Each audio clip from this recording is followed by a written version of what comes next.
Hello guys, welcome to Level Change channel. My name is Claudio Fonseca. I'm a real world 777 pilot, and today we are taking the latest Pmdg aircraft for a flight from New York to Chicago. I decided these two airports because I know more or less the operation on these two airports. I fly routinely to these places in real life. The only difference today is that I don't fly the classic 777 in real life. I fly only the new ones, the 777-200ER, the 200LR, and the 777 Freighter. But today we have the classic one, we have the 777-200ER, and we are going to use American Airlines livery for this route today. Couple of things that I want to mention before we start this live stream or before we start this flight is that is the first time that I'm flying the new build for this airplane, the build that was released to general public. I was able to get from Pmdg the preview one, and I had an issue with those buildings while using GSX. Apparently those issues are resolved as soon as I updated the Pmdg and also GSX. So if you're facing any problem with these two softwares, please update both of them and everything should run smoothly from now on. Second thing is that I'm also using today Active Sky to improve the weather in Microsoft Flight Simulator 2020 and also to make the weather more realistic, especially related to altitude indications. Even though temperature now in New York is 16 degrees, is really close to ISA conditions, so that will not change our flight too much today, but it's something that I always wanted to point it out for you if you want a more realistic experience, especially people that are using Pmdg airplanes. I'm pretty sure you are willing to get maximum reality possible, so use Active Sky or any other application that can simulate better atmospheric conditions, especially related to altitude indications. Okay, what else we have here today? I'm not at home, so I'm in a hotel in Amsterdam, so I'm using the Microsoft Force Feedback Sidewinder 2. It's a very old joystick, but it does the job. I do not have a separate control for my rudder and my tiller, but that's how most of the people fly the 777 at home. So it's not a big deal. Maybe the airplane is slightly slippery during takeoff and landing rollout, but that's something that we have to live with that. What else? Well, for the Pmdg American Airlines livery, I changed a couple of things today. First thing that I changed was the weight unit. I changed from pounds to kilograms because I'm not used to pounds at all, even though all operations in United States it's used pounds, but I'm not used to it, so I'm going to stick with kilograms. And also the temperature, I stick it to centigrades instead of Fahrenheit because I have no idea how much Fahrenheit is. And even in the United States meters, they give you temperature in degrees centigrade, so I really don't know why we still use Fahrenheit even in US. But that's it. Last application that I'm using apart from vPilot to connect to Vatsim is our new Chase plane. Okay, I used to use Chase plane on Prepare 3D. Was a really nice tool, was a must-have for Prepare 3D. For Microsoft Flight Simulator, I don't feel it that much, even though I was able now just with some small shortcuts already apply 30 cameras to my numeric keyboard. So if you are missing cameras, if you want more cameras, if you want really easy shortcuts, chase plane is a good option, apart from this cinematic mode that you are seeing right now. Okay, cinematic mode is really nice for streamers. It's also really nice for you to look to your airplane during cruise phase. But if that's not the case, if you are not missing shortcuts and if you are not missing external views, maybe you can stick to Microsoft Flight Simulator cameras. It's not a big deal. Chase plane can be a little difficult in the beginning if you were not used to the prepared 3D version. And I'm still missing one thing on the cinematic views. I wish we could add our internal views to the to this, just like we had on prepared 3D, but no, so far cinematic views only on the external views, and something that we have to live with that for now. Maybe I'm going to use the external view to position myself inside the cockpit, and then maybe use that as another camera. Let's see if I can even try to do that during flight. Okay, Mauro Silva is our first subscriber here, saying hello on the live chat. Thank you so much for being here. By the way, the airplane is in a cold and dark state, around 9,000 kilograms of fuel and no one on board. So I'm going to start today from the beginning. Okay, so let's move, let's jump into the sim right now. Very nice cinematic view, this one from the nose. And here we go. Let's go inside our airplane. First thing, this procedure that I'm performing now is usually accomplished by maintenance staff.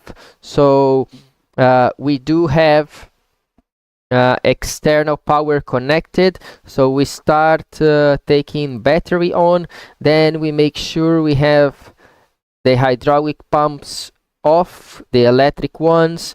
We also want to make sure landing gear is down, flaps are retracted, and alternate flaps are in the off position. So everything looks good. I think we can apply AC power to this airplane. So primary external power on, secondary external power on, and here we are. We are going to see in a couple of minutes the complete electrical power up to this airplane. While we have the power up, while you see the power up, I'm going to just brief you about our flight today. Okay, so let me open the flight plan here, and just give me a minute while flight plan is being open. So what we have today is flight American Airlines 1986. This is the 4th of May from New York to Chicago. Is a 777-200ER. Our route today, expected departure runway 22 right, and then we fly directed to Colt, Quebec 436 to Emma, and then the windy 2 arrival into Chicago, most probably runway 10 center. Planned flight level is 400. We have a total fuel of 17.4 today. That's 3 hours and 4 minutes endurance. We are expecting to burn 9,733 kilograms of fuel in 1 hour and 43 minutes. We also have a taxi fuel of 318 kilos. That is around 10 minutes. Today we have 10% contingency, is almost 1 ton for 10 minutes, and our alternate is Indianapolis. We need almost 4 tons, 40 minutes to go from Chicago to Indianapolis. Our final reserve, the standard 30 minutes, 2,300, almost 2,400 kilograms. So our reserve fuel for the FMC today is 6.3, which includes 2.3 for the 30 minutes and 4 tons for our alternate Indianapolis. We are expecting 729 miles, And cost index today by SimBrief is 15. Temperature at level 400 minus 61. And our maximum zero fuel weight for this airplane is 199 tons. We have 161, so we are pretty much 38 tons below maximum zero fuel weight. Maximum takeoff weight is 295 tons. We have estimated of 178, so almost 120 tons below maximum takeoff weight. And the landing weight today is 168 tons. Maximum is 208, so we are 40 tons below maximum landing weight. That's the plan weight for today, and basically we are taking off already below maximum landing weight, so it's not an issue if we need to come back for any kind of failure that we can have on this departure. From runway 22 right, I'm expecting most probably Kennedy 5 departure. That's the standard departure in New York. Top of climb we'll have at level 400, wind 215 at 56, so basically we are going to have headwinds on our route, slightly from the left, but headwinds for sure, all the way west into this flight towards Chicago. Anything else that I can find important here is that we may have some icing conditions on the departure up to level 240, and we are going to be close to a jet stream mid of the flight. And that's it that we have. We are going to fly above tropopause that today is going all the way up to level 390 at some point. And weather for New York, what we had on the time of this flight plan preparation was wind 180 at 10, more than 10 stated mile, broken at 2800 and also at 6000 and also at 25,000. Temperature is 16, dew point 14, altimeter 2992. And for the forecast is not changing much. What is our UTC time right now? UTC time 12:33. So today until 12, minimum visibility 5 stated mile and minimum cloud it's 500 feet scattered. Then is changing from 1500 UTC, just improving, and is going maybe to be bad later on around 20 Zulu. Chicago 03013, good visibility, few clouds 1500, broken clouds 15,000 and overcast 20,000 feet. Temperature is quite low, 8 degrees, 29904, and by the time we arrive there it should be around 03013, gusting up to 22, so maybe some gusty winds for our approach in Chicago. It's good to check how we can handle gusty winds on the Pmdg 777-200 and also how we can fly this kind of approaches. Indianapolis right now is raining, gusting 27 knots, but still visibility and cloud ceiling is not an issue.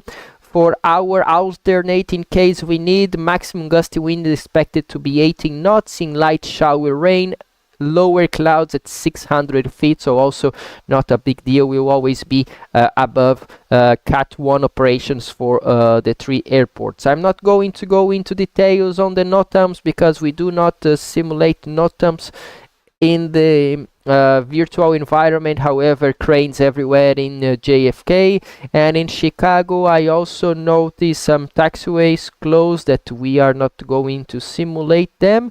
And also I was checking something about the runway. ILS, some lights are not working. It's not simulated on the flight simulator anyway, and pretty much that's it. ILS on runway 10 center. The glide slope is out of service, also not simulated, but we are expecting runway 10 center. And with 10 right, also the glide path is unserviceable. Anyway, let's check what is the approach later on to Chicago, but we are well above Cat 1 operation, so it's not a big deal. And also nothing related to our route. For the performance, I'm going to perform performance calculations with you really soon. Melo is also here. Hello, Melo. Thank you for being here today. Remember, Melo, we have a new YouTube channel for our Portuguese live streams, for our Portuguese content. I will be most probably broadcasting on Desvio Bússola also today during this afternoon. Okay, so one English broadcast in the morning in English, and then in the afternoon for my fellow Brazilian friends on the Desvio Bússola channel. Queen June ready 777 has digital standby instruments not integrated in real life. Yes, actually what you see here, let's show to everyone what Kijun Brady is asking about. These three instruments here, they are the standby instruments. The old airplanes used to have this kind of instruments, three separate instruments. One altitude indicator, one airspeed indicator, and one altimeter. Okay, there is also option to combine everything into a single one. Nowadays they are all combined into a single one, and on the Pmdg setup you can go to airplane displays, and then you can check this on, and let me just check it again. Not in here, in in equipment, and then on standby instruments you have the instant standby flight display, or they can be separate. If they are separate, it means that you have three instruments separated. If you change it to ISFD, you will have in a single one all the instruments there. So you have your attitude indication, your airspeed on the left side, and your altimeter on the right side, also a heading indication at the bottom. Okay, so if you go to separated one, that's what you have, and you do not have your heading indication as well. Okay, I'm going to keep this one because this is a classic airplane. This is the way that was initially designed by Boeing. That's how the airplane was initially flown by American Airlines. I don't know if this airplane is still active, if they refurbish it or not, but we are going to use the old ones. Okay, so that's how you can change the instruments. And by the way, all selections that you see here by Pmdg, they are real world selections. Okay, some upgrades that were created to the 777 for the past 30 years, and some of advancements that you can find nowadays, but it doesn't matter what you choose. It can be an old or a new system, but they are all available on 777s. So that is nothing out of the ordinary here. Okay, what else we have here? RNPAR, closer alternate choice can be Rockford. That way you don't have to fly all the way to Indianapolis. Great briefing from NPR, thank you so much. Yes, in real life we have Rockford as an alternate, especially when the weather is good. It's a good option, but as today we don't have to really worry about our fuel costs. We are going to keep Indianapolis as a planned alternate, okay? It doesn't mean that we need to go to Indianapolis. If we have any issue to land in Chicago, maybe Rockford is a good option for us. We need to be careful with a couple of things. Most probably, if you cannot land in Chicago due to winds, Rockford will also be an issue, okay? It doesn't look like it's going to be that bad today, but we have some gusty winds expected, so we have to deal with that. Also, if we think about Chicago, plenty of runways, a little bit of gusty wind today, but visibility good. And then you go to Indianapolis. If you think about Indianapolis, the airport is also really nice. You have pretty much the same gusty winds, and also in what I was going to tell you about Indianapolis, maybe we have a light thunderstorm rain that can affect your visibility as well. So if we are around Chicago and we start have some issues for our landing, we need to pay attention on the alternate selection, because maybe you will face the same problems in Indianapolis with thunderstorm and rain. So maybe it's better to stay in Chicago, try more approaches into Chicago. They have different runways, they have different runways configuration, different headings. So maybe the wind is a little bit of crosswind for runway 10, but if you go runway 4, you may have more headwind that can help you. So it all depends, things that as pilots we have to deal every day, and I can, or at least I will try to show you my decision making process as we go through this flight. Melo says that he knows about the other channel. Amazing. I will be there today during the afternoon in Portuguese. Leonardo Orestes, good morning, Fonseca. Following you on the Ziobusa and here to practice my English. Amazing. And another message from Aaron PAR. Sounds great. Thank you so much for understanding. And please, any comments, guys, any ideas, please share your thoughts with me on the comments on this live chat, so we can discuss and we can deal with all the situations that we may face here in the sim, and I can try also to explain how it works in real life. Okay, so the power up is complete. As you can see, we have all the screens working right now.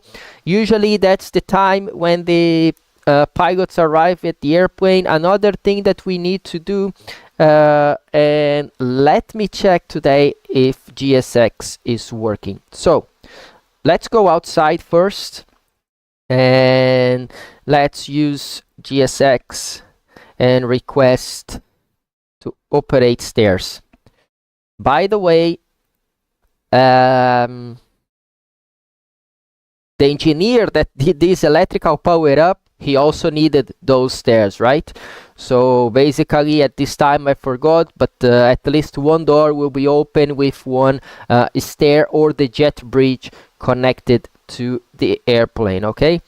So I should have started GSX before, connected at least the stairs to give maintenance access to this airplane. Okay, I'm not sure if GSX will be able to open these doors, but they are connecting on the first door on the left, on the second door on the left, and on the fourth door on the left. Okay, they are not connecting any stairs here. Usually they don't connect. Usually this door is just used in case of emergency anyway. Okay, so they are connecting the 3 stairs there. I'm going to make sure they connect, they get really close to the airplane, and then we are going to open those 3 doors if GSX cannot perform these automatically. So that's something that we have to start working from today, because as I told you before, GSX was not working with this airplane on the preview model, at least in my computer. Okay, so yeah, as you can see, is not opening, and if we go to GSX, it's going to say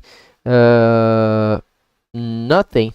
Okay, So I can close this one, and we can use our tablet here to open the entry one on the left side, the entry two, sorry, opening, yep, two on the left also, and the four on the left. So those are the three doors that we need for now. Yes, they are open. Amazing. Another thing that we can have here at this time then would be the maintenance van. Okay, maintenance van will be here, and we can see maintenance van by Pmdg there. So this is our engineering staff that just performed the electrical power up to this airplane. Another thing that we need to think about at this time is the air conditioning to this airplane. Okay, so here we have a couple of options.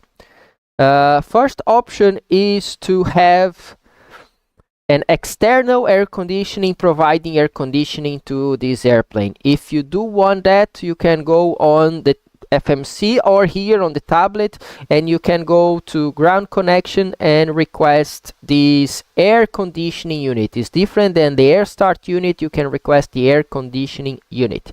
The second option that you have is to start the APU and then use your APU as external power, electrical power if you want, and also as bleed source for your air conditioning system, and then use the airplane pressurization and air conditioning kits to provide air conditioning to your airplane. The last option that we have, and that is to check actually the current temperature outside is 16 degrees. Okay, so outside 16 degrees, I don't really think that we are going to need any kind of air conditioning today. We have 3 doors open, so this cold air is coming into the airplane, so we do not have to use air conditioning today. If we go here to the air conditioning page, we are going to see that current temperature is 16 degrees all around the airplane. Okay, so if we need some air conditioning today is to warm up this airplane. I don't see that we do need for now.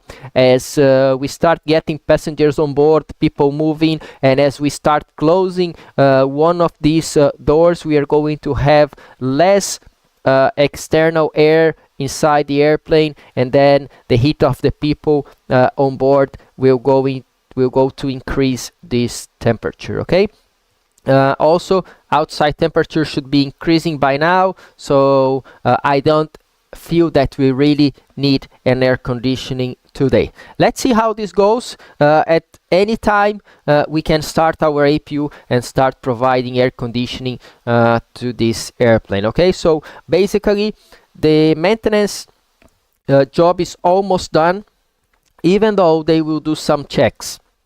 Pilots will do it later on, but it's also their responsibility to check for the engine oil quantity and also check for the hydraulics and so on. As you can see here, our hydraulic quantities are low, so we do not have any hydraulic quantity here. This is a big issue, so this is something maintenance needs to deal with it before handling the airplane to the pilot. So we can go to ground maintenance and we can ask them to refill hydraulic fluids. And if we have a look now again, yep, now we have 99, 100% and 97%. It looks really cool. For the APU, even though we are not starting the APU, it's a good idea to check the oil quantity. It's part of the maintenance check, and for some companies is part of the pilot's check as well. So how can we check this APU oil quantity? There are 2 options on the 777, or basically 3. First option that we have is let me just switch camera here. On this side, this screen here is a maintenance screen where they can find the information about the APU oil quantity. Okay, the other option that we have as pilot, because we don't touch that one, is to take the APU selector only to on. We are not starting, only to on. Then you go here and you have the information for the APU. Of course, we are not starting, so RPM is going to stay in 0. EGT is actually taking the actual temperature right now because APU is off, so the sensors there are reading the actual temperature of 16 degrees. Oil pressure is 0 because APU is not running. Temperature is 9, is slightly cooler than the EGT. That is also standard. Most probably this airplane stayed here during the night, so the oil temperature is going to take a while to increase to the actual outside temperature. And quantity 7.7, which is amazing. Okay, so we didn't start the APU, we just took it to the on position. We can take it to the off again, and if you go back to that same page, you will see that you do not have APU information again. So that was the second option. The third option, we do have a switch here in the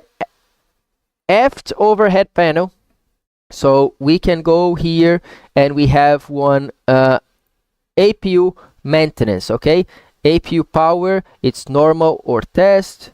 Oops. Yep, now we take it to the test, and if we go down there, we have the same information as taking the APU switch to the on position. Note, APU is still in the off position, so you are not getting the information because you turn the switch to on. You are getting the information because you use the APU maintenance switch here. Okay, so maintenance can also do like this. One more time, I want to show to you APU indications. They are all there. Okay, so one more time,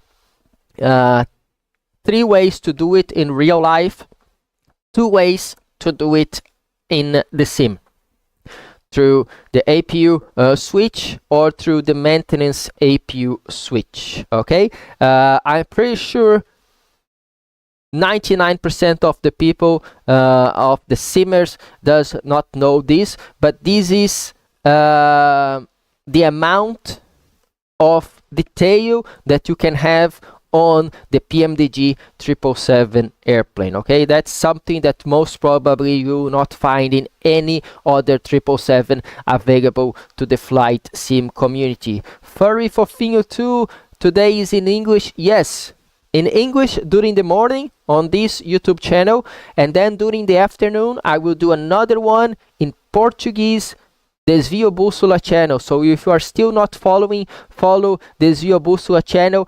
Any of the guys that are already following Melo or Leonardo, if you are around, if you are still around, then you do have the link to the Desvio Bússola channel. If you do have some time while you are watching to this live stream, just include it in the chat here, so Furry can also join us this afternoon in our Portuguese live stream. Okay, so we talk about the APU. APU is working, or APU oil quantity is fine, so we can start APU at any time. Let's just go all the way up and take this switch back to normal. When we close this guard, we are also taking the switch to normal, and as if you see again, you do not have the APU information. So APU is good.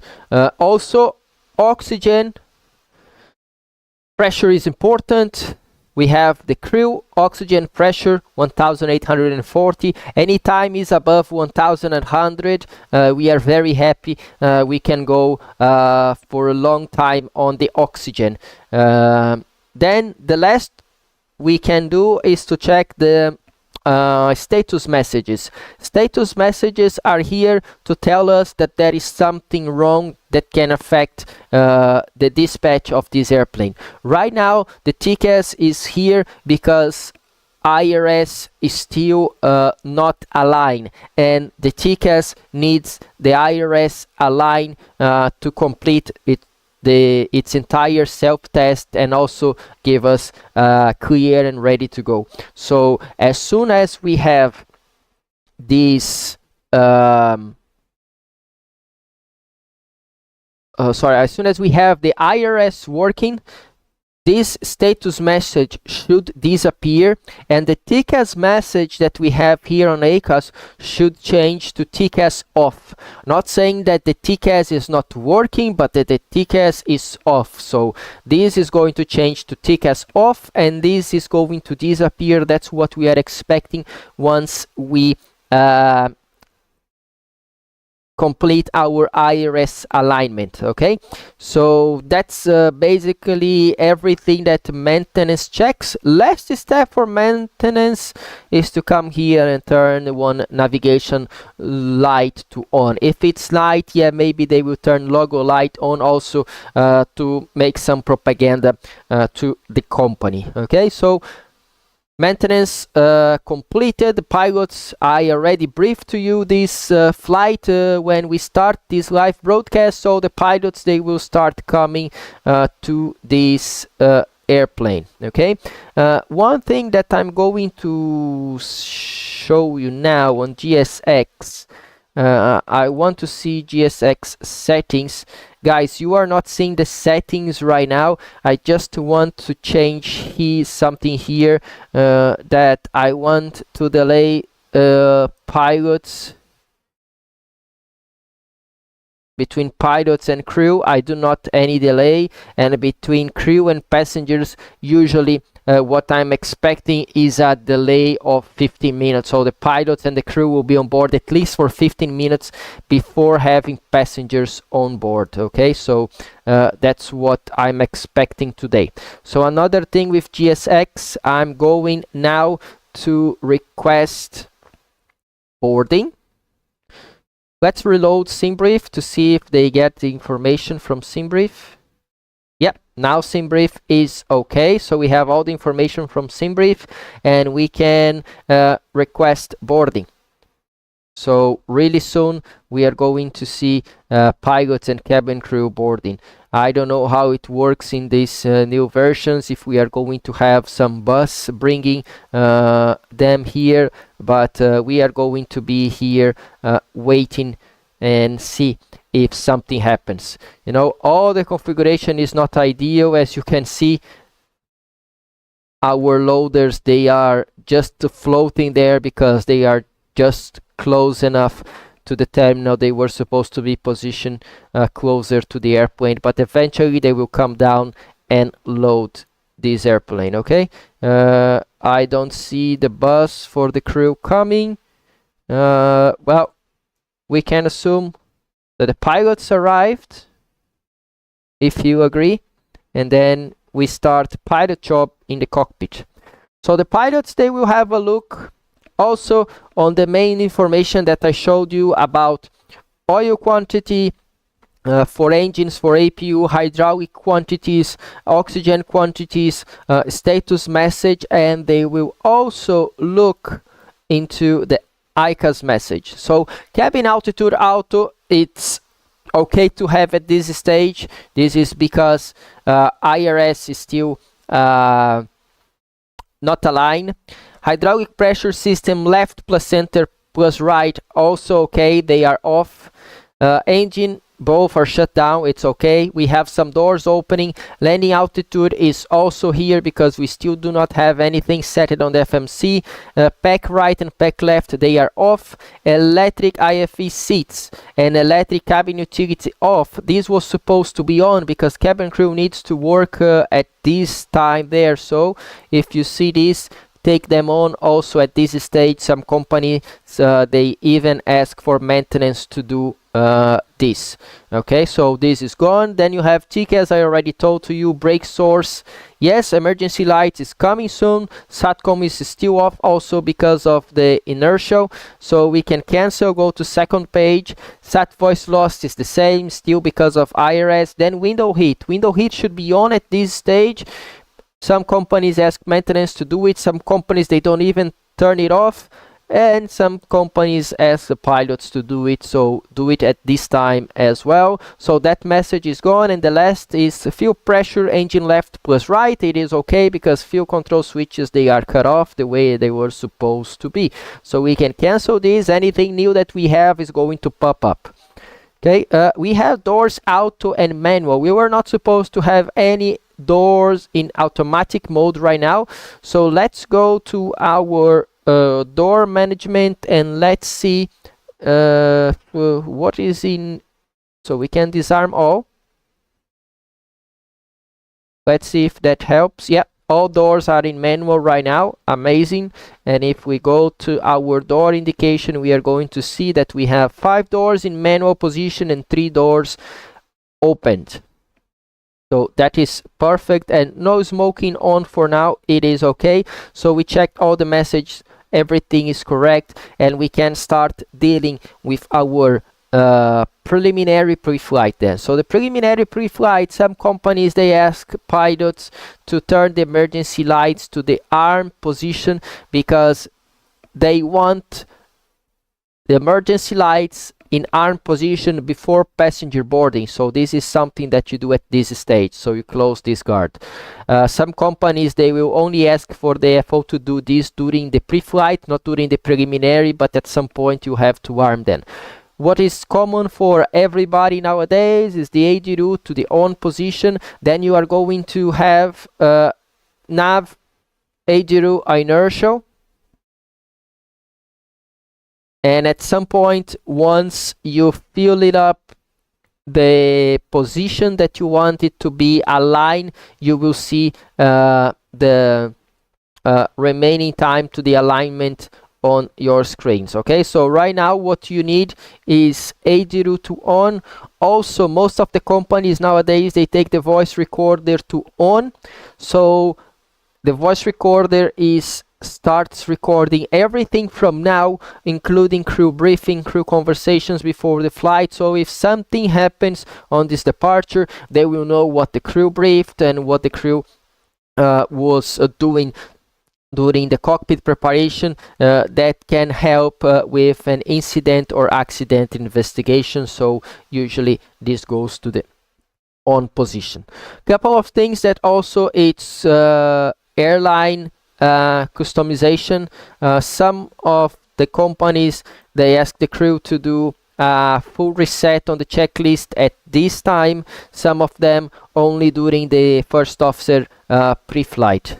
Also on the comms, it's always good to know on your manager if you have, in this case on the SIM, a HOPI code here. We are not using it today, so you don't see it here, by the way, because I'm not using, but you can do also an ACARS reset if is needed per your system. Now you have AD route in align mode, so AD route is here, nav AD route inertial because it's been aligning, and you have on the navigation display the time to align, 7 minutes and 18 seconds right now. So you have the indication for your nav AD route inertial because it's still in align mode, and you can notice that because of the information there, AD route align mode, and the time to align you will see on your navigation display. So you can cancel now nav AD route inertial, and we are ready to go. Next step usually is FMC. But here, and for some companies in real world, you need to go first to your tablet, and on the electronic flight bag you can request data from SimBrief, so you have your flight plan and you have everything there. We can start looking on our departure. It's pretty much same weather. Temperature is now 17 and altimeter is 2994.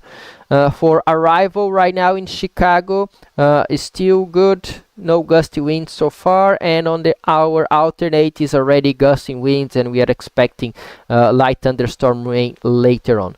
So that's what you can do here. I'm also switching map to this kind of navigation, and I do not want to lock our position to the system.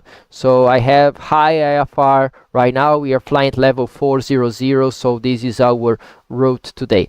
couple of information about our flight, then the flight plan that I already briefed you before we start the procedures, as we were in the dispatch area.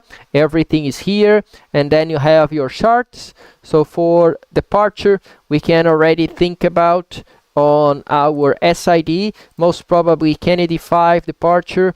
For the airport, I want to know airport, and I also want to know our parking gate. We are on Terminal 8 by American Airlines, so this is the one that we need.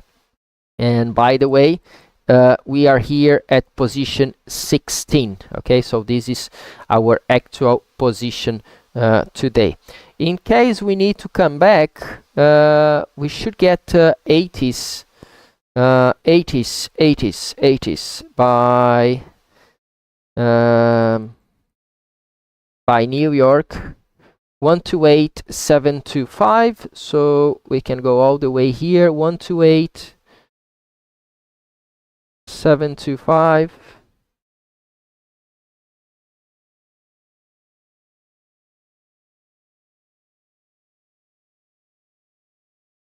You cannot hear. I'm going to give you 3,900 broken, 6,000 broken, 20,000 broken, temperature 17, 2.13, altimeter 29904, approach and use ILS runway 22 left, departing runway 22 right, notices to air missions read by call runway assignments and hold short instructions, advise on initial contact, you have information delta.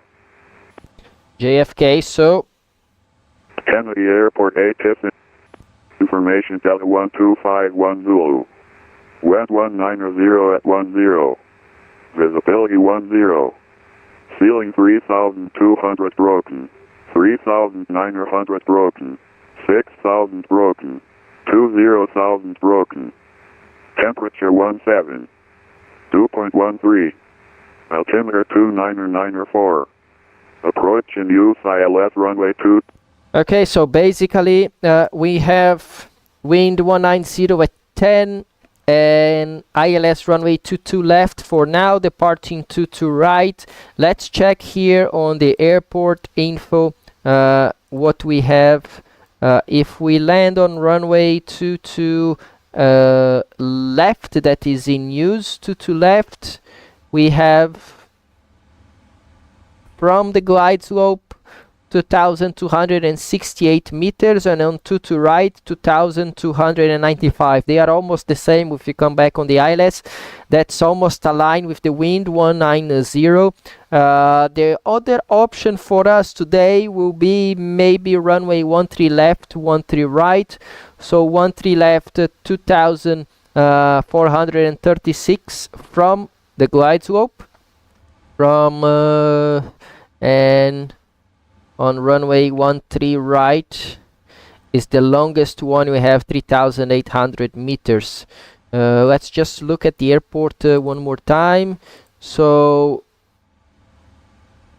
31 right is 3,000 meters long, 31 left is 4,400 meters long, but we have a big displaced threshold. Here the displaced threshold is slightly less. Well, anyway, with this wind we still can come back on runway 22 left for approach. Is not a big deal. But if we need a bigger runway here in Kennedy is always an issue.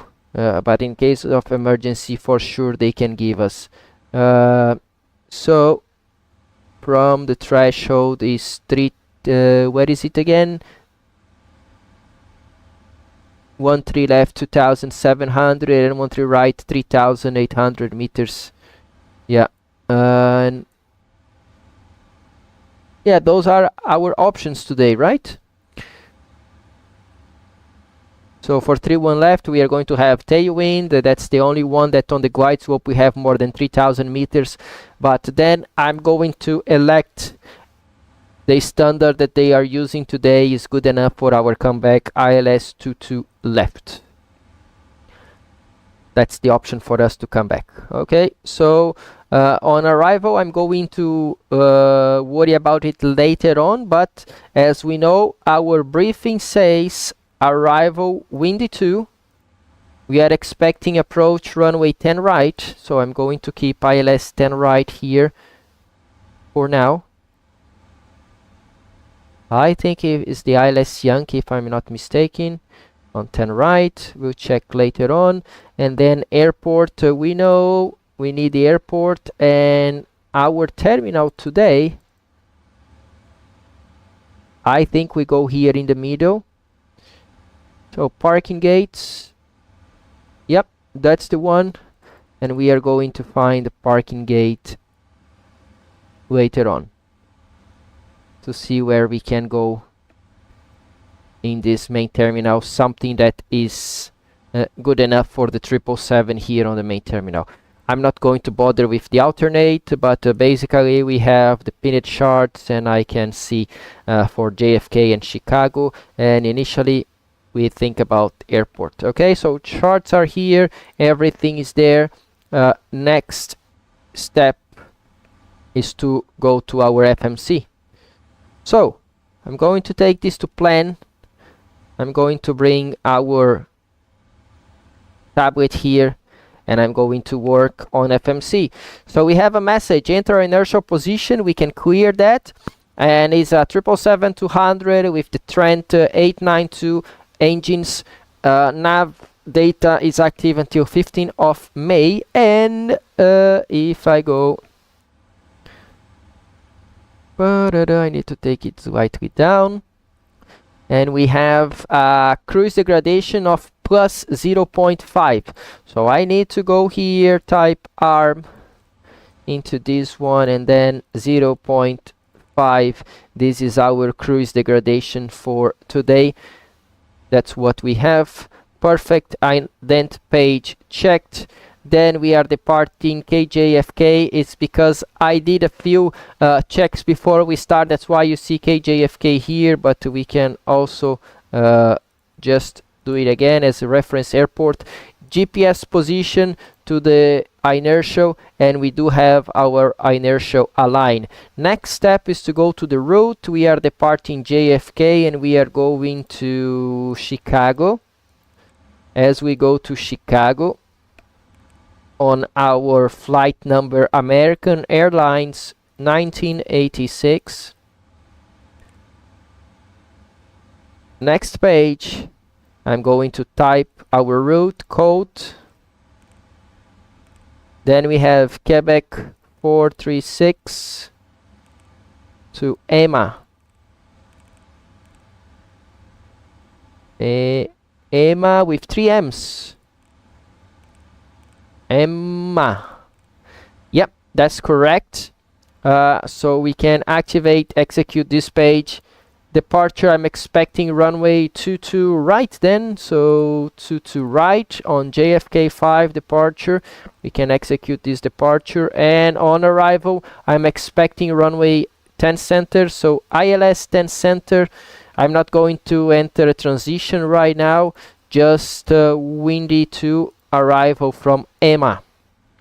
So if we go to route page, next page, we make sure we have no discontinuity. Same things on the legs page. No discontinuity apart from the vectors going all the way to Ruda. So Postman, then maybe radar vectors towards Ruda. We are going to check that later on. And we also have our missed approach is all set. So I can come up here, take this out of plan, so we can work back on initial reference. So reserves, what we need today is 6.3. So 6.3 as reserve. Zero fuel weight we are going to receive later on, and our flight level is 400. Cost index today 15. Thrust limit, we still don't know our thrust limit and our takeoff information, so everything is standard.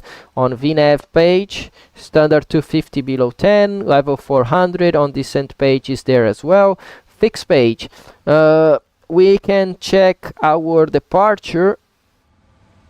So departure SID Kennedy 5, so we have MSA of 2,000 feet, highest 2,900 around JFK VOR. So JFK 25 miles around the airport. Our highest MSA 2,900 feet. We can take this one here, and the United States transition altitude, as they call it, 18,000 feet, even though it's not transition altitude as called officially in the United States. On the runway 22 we can start working with this. Runway 22, climb heading 224. So initial headings 224, runway heading, and then the code transition we are expecting vectors to SAX VOR, Sierra Alpha X-ray VOR, or Sierra Alpha X-ray VOR radial 311. So radial 311, let's check that, and we can also come here and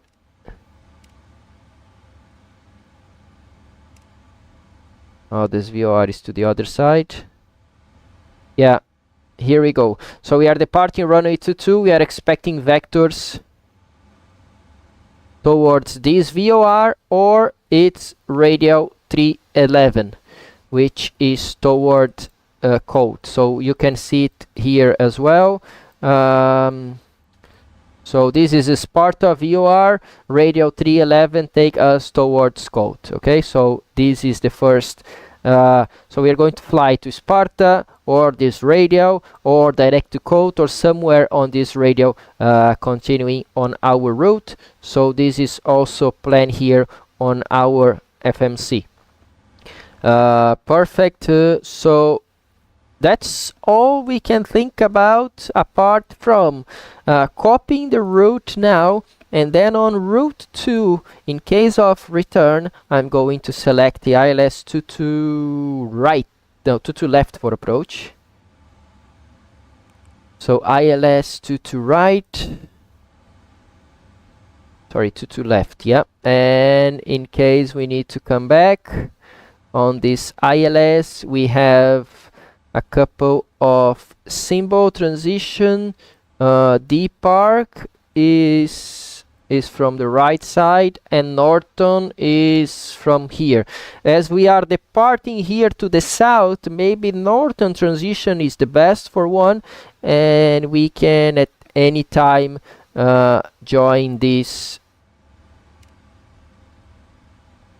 in case we need. So we are going to depart straight ahead. In case something goes wrong, we can make left turns toward Norton if we are far away, or toward Saju if we are short, and then complete our approach to runway 22. Everything is already preset. Minimus 212, we can also take that into account now, and I can select 212 here on Minimus. Guys, I'm doing all of these, as you can see. It takes a little bit of time in real life. Usually pilots, they check this information even before the flight if they are not used to the airport, and it's actually easier to do in flight. Things work really fast when you are seated on this chair and you have your iPad on one side. You have easy access to FMC, and you do not need to keep changing your camera views. So our minimums are already set. In case we need to come back, it's all done. Last step today, we can go to legs page, and on the legs page on route number 1 we can request the winds. Also on the VNAV page 3 on forecast, we can request our forecast for the descent, and we are pretty much done with our FMC for now. So one pilot is out for the walk around. So wind data uplink is ready. We can go to legs page, route data, and load. Descent forecast is also ready. FMC.com descent forecast we can also load, and we can execute. We still do not have fuel and arrival fuel and time, because we do not have a zero fuel weight for now. What we are expecting from our flight plan, and we can check later on with our navigation, sorry, with our load sheet is that we are expecting a zero fuel weight of 161.1. So we can go initial reference 161.1, and then we are going to see here in progress that if we are not refueling this airplane, we are going to arrive at 0.3 at 1501. So we still have to refuel this airplane. By the way, let's see if GSX can do that for us. Request. Refueling truck is on its way. So refueling truck is on its way. So we'll check later on. I will keep it like this to remember that we still have Aircraft until the fuel truck arrives and ask to do it. Okay, so we are going to wait until the fuel trucks arrive. So pretty much FMC is complete.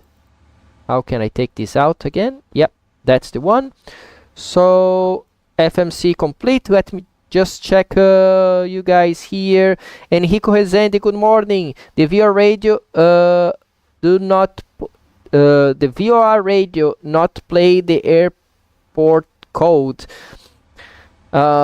Enrico, I'm a little bit confused with your question. What I can tell you is if you do not have your VHF radio, you can use the VOR that is on the airport, in this case JFK VOR in JFK, to get the ATIS information, or contact through ATC, but this only works in the United States, okay? And here on this, Fuel truck is in position. you have to select voice. Load aircraft until the fuel truck arrives and ask to do it. So you have to take these to voice and select the VOR on your FMC, and then start listening to it through this button here. Okay, in this case, in the VOR left, you can take VOR or right, ADF, or left or right. So you take it, the VOR. In this case, you don't have any voice from controller because everything is working fine. So you just have the range, you just have the Morse code on this information. Okay, so that's what I can tell you, especially here in the sim. Okay, so here we are. Everything looks good. FO is going to do the exterior inspection.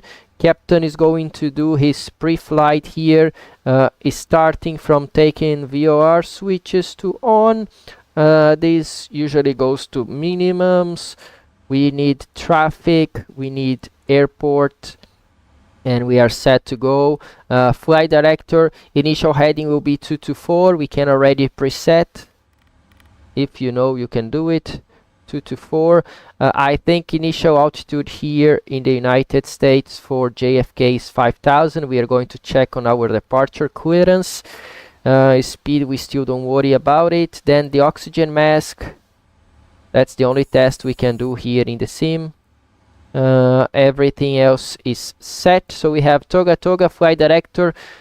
Speed is correct, altitude is not correct. We need 29904.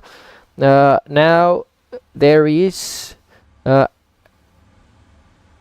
full clock, also correct. Heading 158 agrees with our compass, also with the right side, so we are all fine. And standby instruments, they are all correct. 294. We can always take our speed here. In this case, we want our V2, and I'm going to leave it at 150 for now, and then later on we check what is our V2. Parking brake, we can take parking brake to on and check all our levers here. They are fine, and it's all good here. Last step would be cabin crew VA check from the flight deck, and then cabin crew will tell us if they listen or not. So right now we have insufficient fuel and TCAS off. I'm going to cancel this message. We have to check our fuel truck. They said it was in position, right? Yeah, it's here on the right side. Fuel truck is in position. I don't see that they are loading anything yet. Still on 0. So let's see if we can do something here on FS actions and fuel.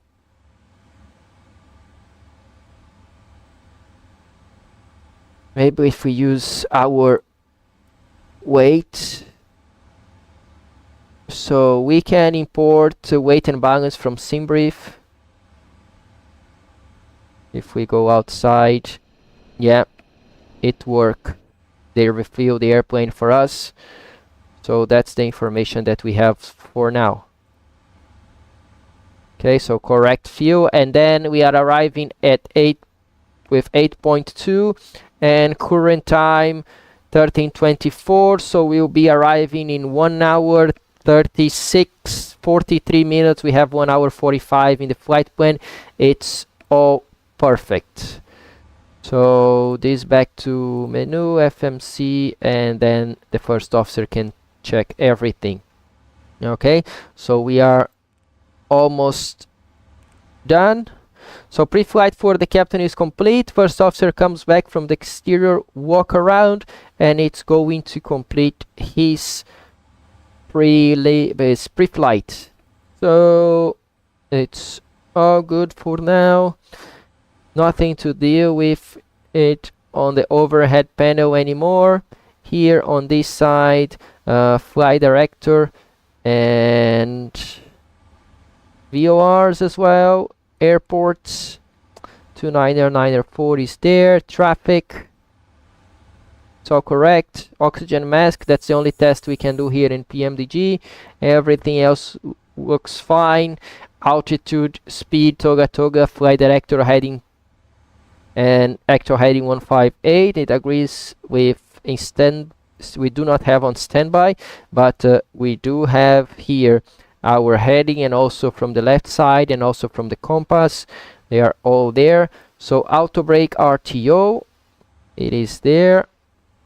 Ground proximity all off. This is amazing. And then the last step is here all the way down. Most probably this guy is talking to ATC, and this guy is actually talking to ground crew.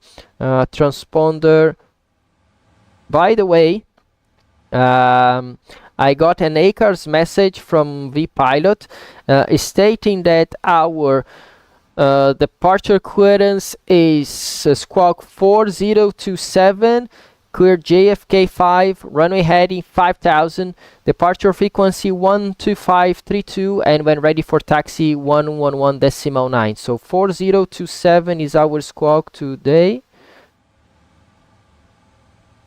4027, departure frequency 125.32. As a reminder, I will keep it here on standby. 125.32.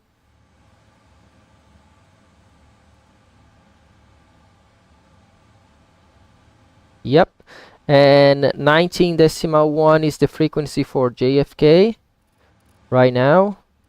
We can start listening to JFK, and if nothing changes later on, we have 125.325.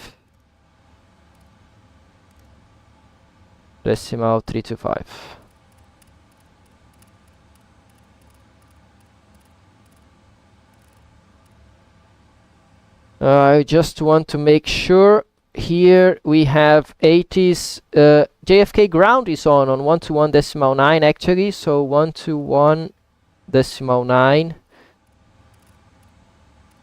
Maybe we are going to have only the ground for our departure, and we are going to call 4241 for yep. 617. Delta 617, we're back as correct. Push the start that pilot's discretion, call for taxi. Only ground for now. This we can leave in the directory for the door, so we can call any door. And pretty much the pre-flight is complete.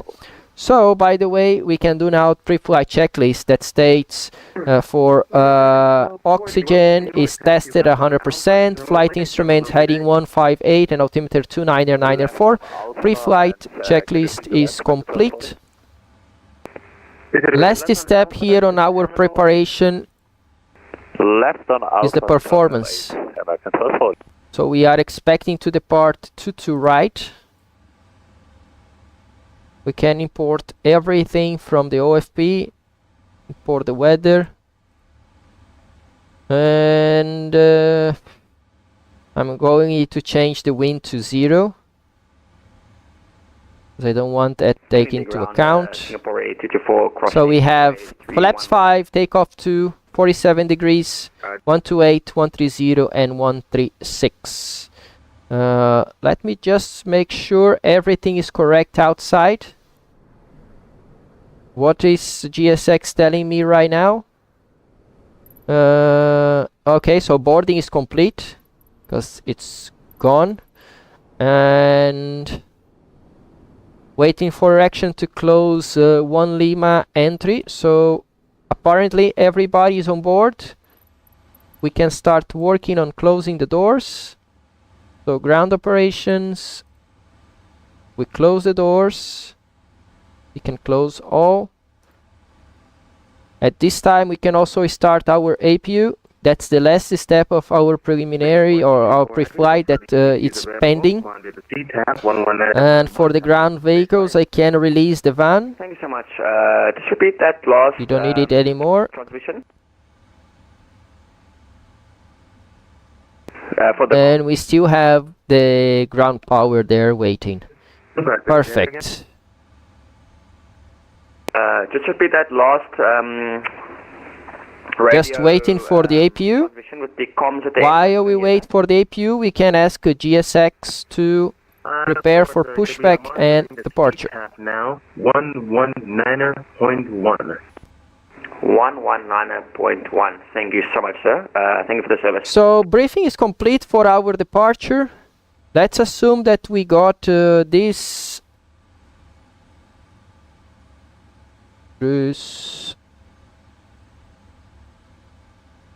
final load sheet from the company. So our zero fuel weight is 160 decimal, so 161. So we can go to index performance 161 instead of 161.1. So 161, 100 kilos less. That's good, it's in our favor. And then we can go to our performance tool. We can keep the same number. So we have takeoff 2. Select temperature is 47. And then on takeoff, flaps are 5. CG we can get from our load sheet that I'm using this. So CG for takeoff is 26. So we punch in 26 here, and then we have speeds 28, 30, 36. They match the FMC. Locking gear. So 36 is V2. I never remember where I have to click to take this out. Here. So our V2 is 136.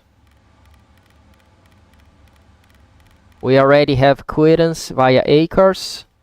So we select 136, LNAV and VNAV. So we are going to have nose to the left, tail to the right really soon. Release parking brakes, please. Yeah, we are going to release parking brakes soon. Stand by. So 136. We can also take here as 136. LNAV and VNAV, it is armed. 5000, it's all correct. So next step is for them to remove the shocks. So ground operations, we can take our external primary external power to off. We can turn our packs on. And basically now we can release the external power and remove shocks. So as you can see, outside is ready for our pushback. Okay. So before start procedures, passenger signs on, right electrical demand pump to on, Then primary pumps, rest of the mounts to auto. Fuel pumps primaries are on. Beacon on. Recall, we have only engine shutdown, TCAS off, everything else is gone. And we can take our transponder to transponder. Last step is the before start checklist. Before start checklist, flight deck door closed and locked, MCP. V2-136 heading 224, altitude 5000. Takeoff speed V1-128, VR-130, V2-136. CDO pre-flight completed. Trim, I missed that. We need to go all the way down to 6. Yeah, it takes time in real life as well. Release parking brakes, please. Yeah, stand by, please. So trim is 6 units, 0 and 0. Taxi and takeoff briefing completed. So we can start our engines. So we are going to release parking brake. Commencing push. All engines clear. Start at will. Thank you. So let's see this pushback and then we start the engines while I can talk to you guys. So that's our pushback today. American 777-200ER. Yeah, we do have wing walkers. Okay, as we go through, we can start. Today it's going to help if we start left engine first. Going to help our pushback. I'm not really paying attention to engine start. It's all monitored by the engine electronic control. And also this is a simulator, so we know we are not going to have any kind of failure. Check ground, they UPS 51-676. UPS 5125 heavy, Pmdg grounding at 2555. Good morning.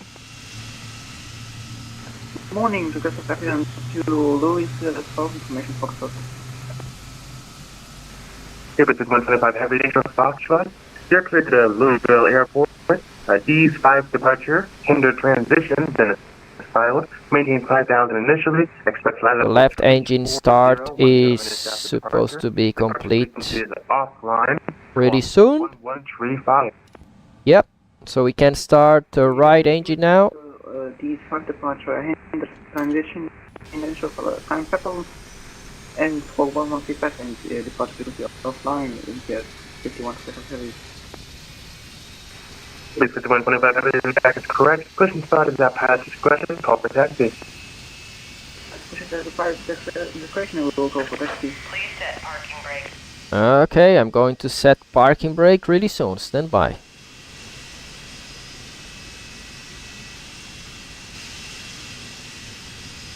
Okay, let's go.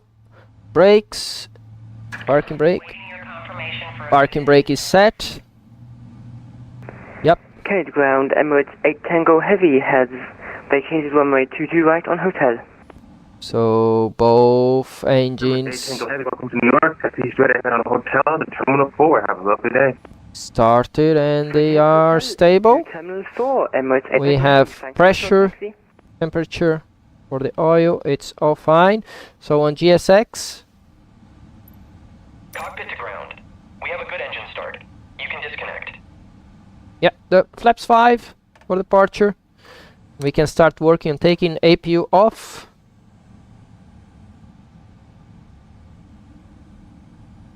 Captain can do flight controls. Go down. Pull up.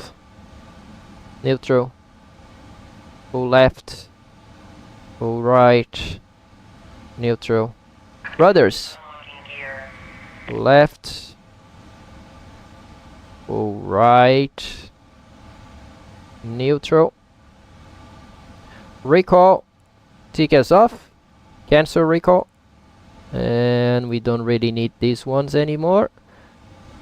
We are ready to go. Thank you so much. Bye-bye.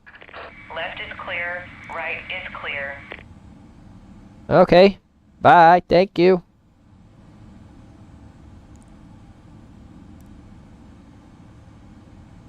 By the way, while it is moving, we can check on our electronic flight bag here on the charts. Airport. We are going to taxi out via Tango Alpha. So when we are approaching Tango Alpha, we call ground. Yeah.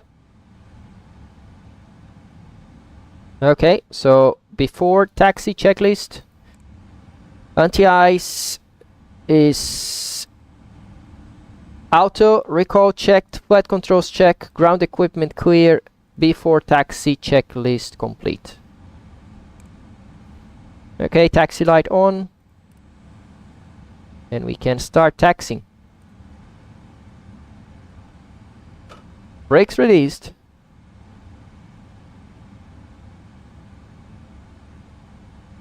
Whoop, whoop, whoop. Let me see. Yep. There we go. Airplane is not moving. We always look to the side to make sure it's not moving. A little bit of thrust.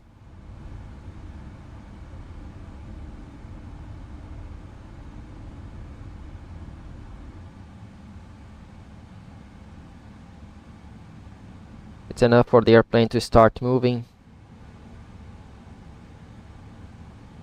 Yeah, it started as it is in straight line. There is nothing behind us. I will keep the thrust a little bit just to gain some momentum. Yeah, now 6 knots. We can already start going to idle and I can call ground. Kennedy ground, hello. American 1986 approaching Tango Alpha for taxi. American 1986 Heavy, good morning. Confirm Foxtrot on board. I'm going to stop here.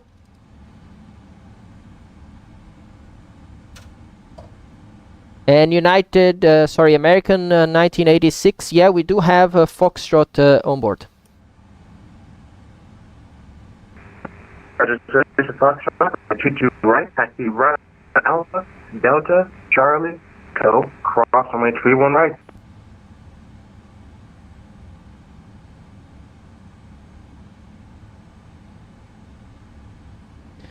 American 1986, runway 22 right, we take right on Alpha, Delta, Charlie, Echo, Echo, cross runway 31 right. So, yeah, taxi is okay, we can release parking brakes and continue.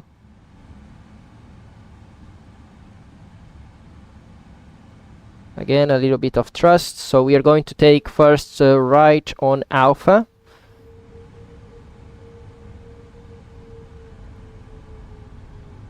First right on Alpha, yep.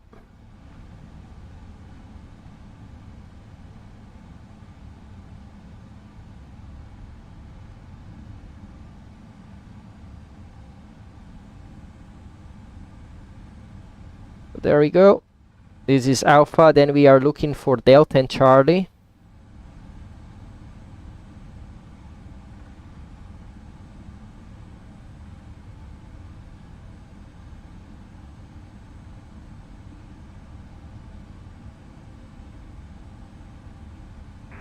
Traffic ground KLM 642.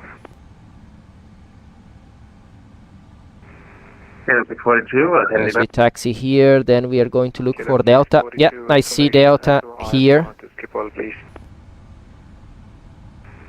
KLM 642 Heavy, good morning. Just by the aviation station Foxtrot. So we need to continue on Alpha until we find Delta. We are going to take left on Delta. Cross runway 31 right. Then we are looking for Charlie, Echo, Echo, runway, hold short 22 right. 006. We'll have a look at Foxtrot, clear to Amsterdam via the JFK 5 departure to Merit. Initial 5000, expect 390, and squawk 3006, KLM 642 Heavy. So guys, I'm going to take my webcam out now. And I'm going to be back to the live chat KLM 642 Heavy. soon. And ground JetBlue 2485. JetBlue 2485. We're for taxi, we got information for Foxtrot. JetBlue 2485, this is Foxtrot. So, 22 right. Alpha, Right on the Alpha, Delta, Alpha, Charlie, Echo, cross from H31 right. Echo, Okay, we got Alpha. runway 22 right. Alpha, Echo, cross 31 right, back on Echo for 22 right for JetBlue 2485. 7 knots, a good taxi speed here in New York. Taxiways are really tight for a big 777. Especially the 300ER. For the 200 is not a big deal. But still, you do not want to go more 10 knots on a 90-degree turn. Slightly small turns like this one, maybe you can go up to 15. But you also don't want much speed on those turns. So there we go. Continue straight ahead now.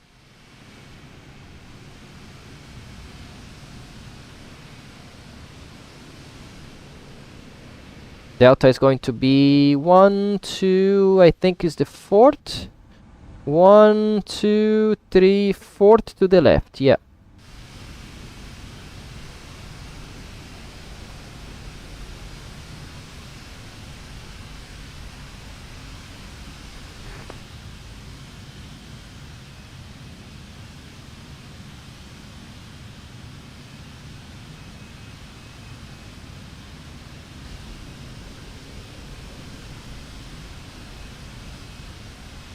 And good morning, Kennedy Delta 2042 with information Foxtrot requesting IFR to Tampa. With the 2042 Heavy, Kennedy Grand, good morning. Thanks for Foxtrot. Can you double check your flight plan for me, sir? I'm not seeing it on end here. Stand by, apologies. And 2042, you can check again. 2042, I got your flight plan. Thank you very much for that, sir. Got your clearance as well. Is that ready to copy? Ready to copy for 2042. I got 2042. You're clear to the Tampa International Airport. Kennedy 5 departure. Radar vector to Robbinsville, then it's filed. 19,500 initially. Express flight level 400, 10 minutes after departure. Departure frequency is offline. Squawk 2201. And Delta 2042 is cleared to Tampa International via the Kennedy 5 departure. So departure is offline. Climb maintain 5,000. Expect no flight level. Next big one will be Delta. So frequency actually that we have is 122.8 after departure now. 2042, readback is correct. Pushing starting at pilot's discretion. Call for taxi. Roger.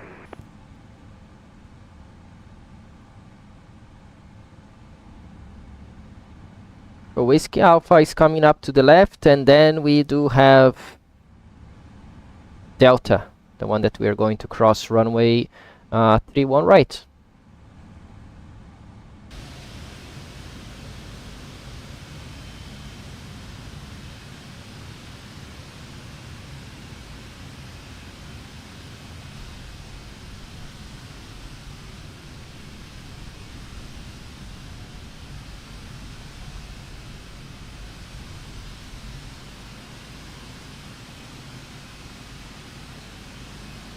There we go. Whiskey Alpha, next one Delta. Guys, all scenery is Microsoft Flight Simulator 2020 default. My graphics settings, they are on low at this stage. Many things actually in medium, some of them in high.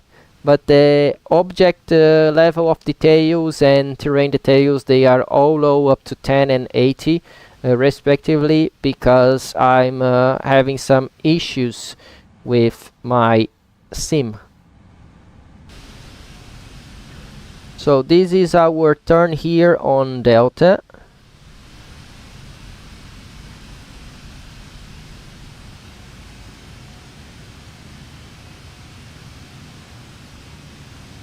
We are going to cross runway. So to cross runway, I'm going to go to a straight line here.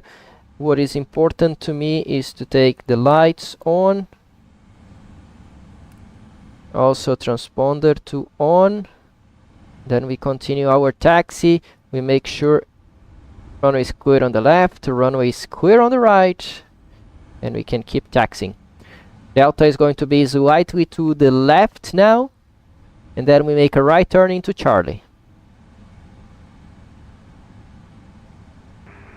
JetBlue 2485, no further ATCs available. 1 to the CTAF, 119.1. Have a great flight. Oh yeah, here in the Vatsim, United States, we do go through the CTAF 19.1.122.8. We are going to deal with that really soon. Let's do this turn from inside.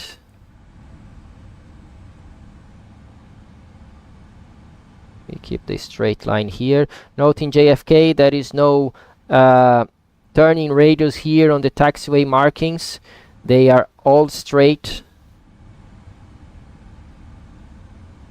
7 knots, it's more than enough for us.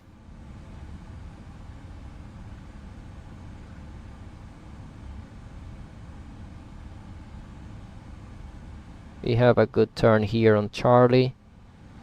Okay, as we vacated the runway and we are alone, we can wait a little bit, but that's the time to take our landing lights off, turn off, strobe to off, and transponder back to transponder.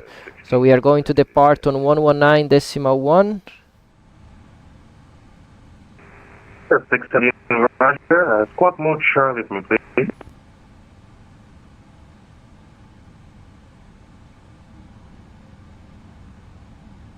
Take us off, we can cancel this.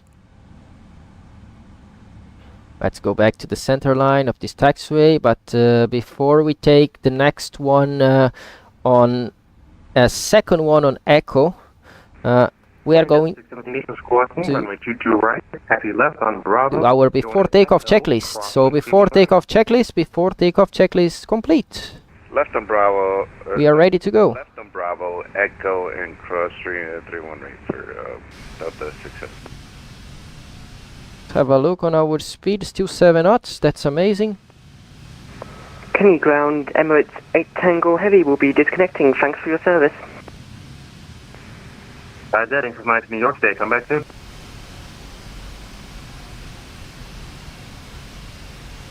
And American 1240 is on block. Thanks for the service. Take care. Take from New York today. Come back.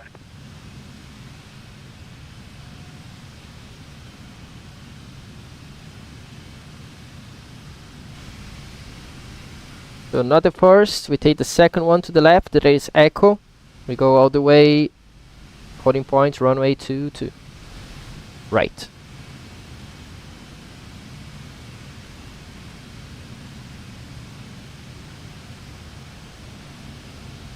.320 departing right now.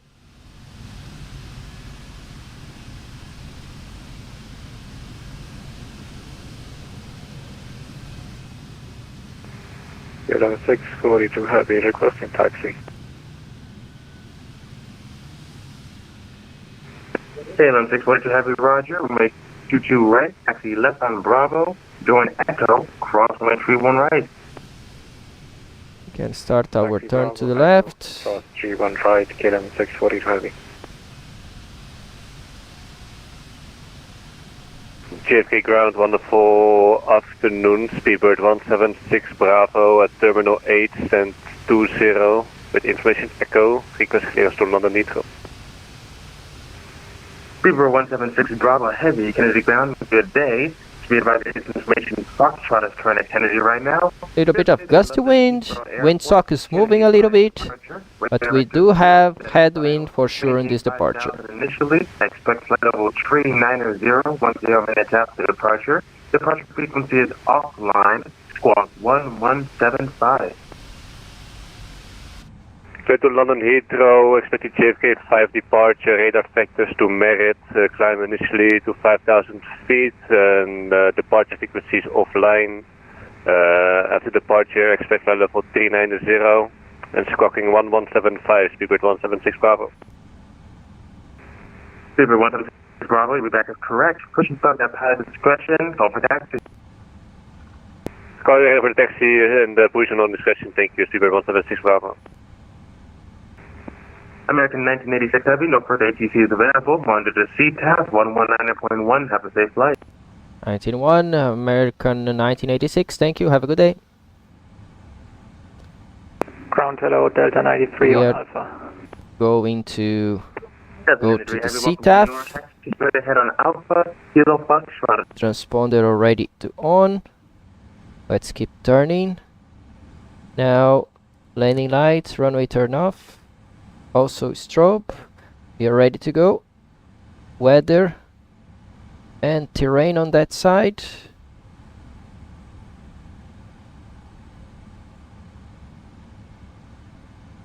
Kennedy traffic, American 1986, lining up a runway 22 right for departure. So nobody around, nobody on the runway.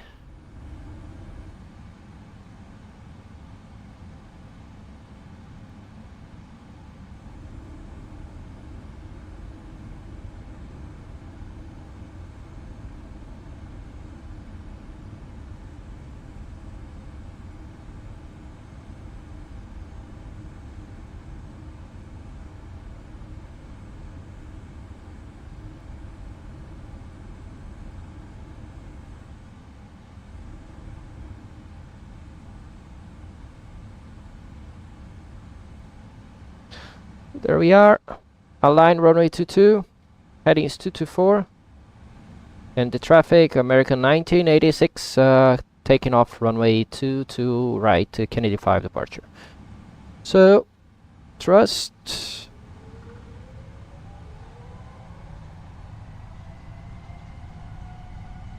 Takeoff. Thrust ref. That takeoff thrust.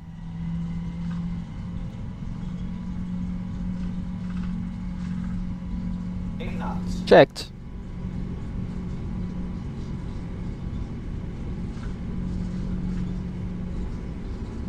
V1 rotate.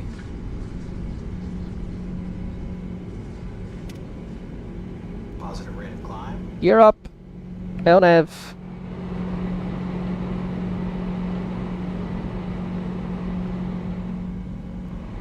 Thrust ref. LNAV. VNAV speed.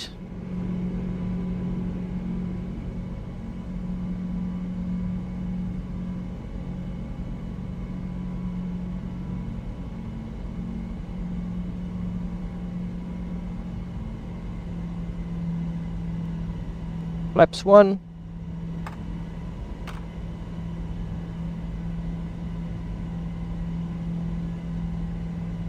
Flaps up.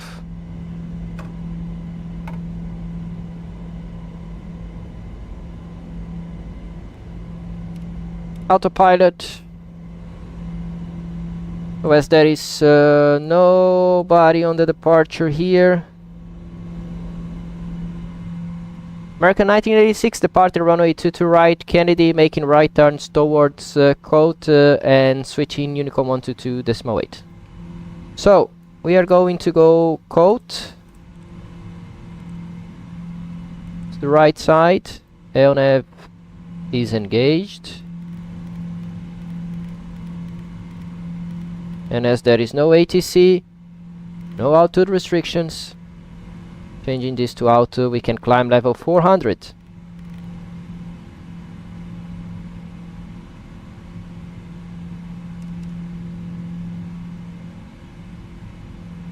There we go. After takeoff checklist is complete. And last step 122.8.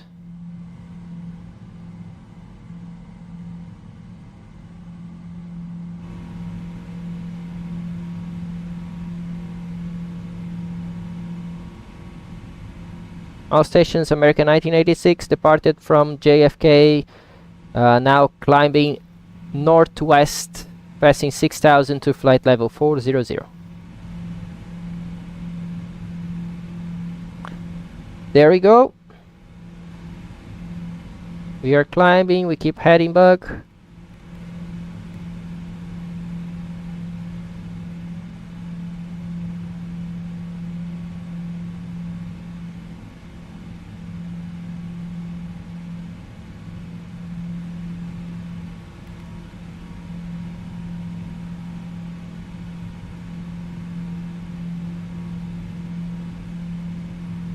8,000 on the climb out.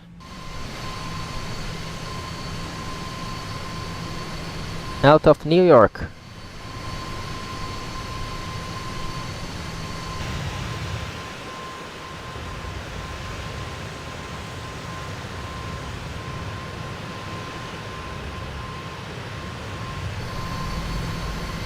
Yeah, you can see Kennedy just behind us on the right side. We should be approaching 10,000 now. Yep. But 10,000, airplane is going to accelerate to 281 knots. Economic climb speed for today, 281 knots is there. I don't see any clouds that are going to affect our safety today. So seat belts back to auto, landing lights off, turn off lights off, taxi light off. And now we keep climbing level 400.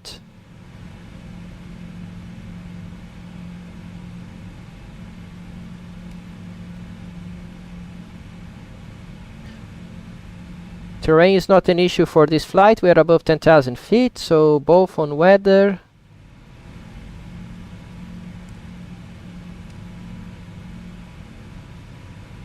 And there we are. Last step is to set altimeter to standard when we cross 18,000.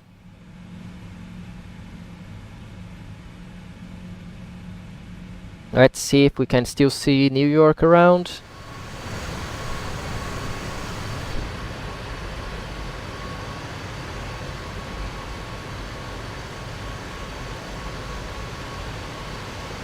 Yeah, we still have Manhattan here at the bottom, the previous scene.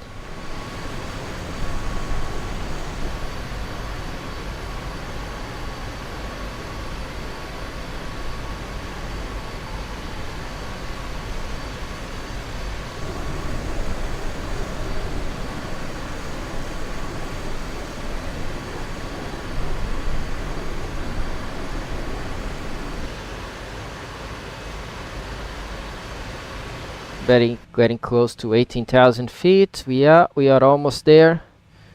We can set our altimeters to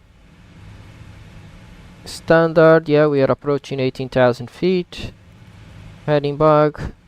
On our FMC, we don't really need checks VOR anymore.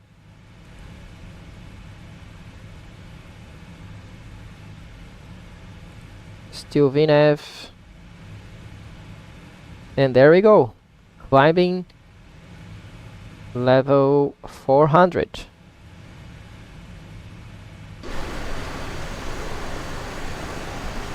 Vinícius Moraes.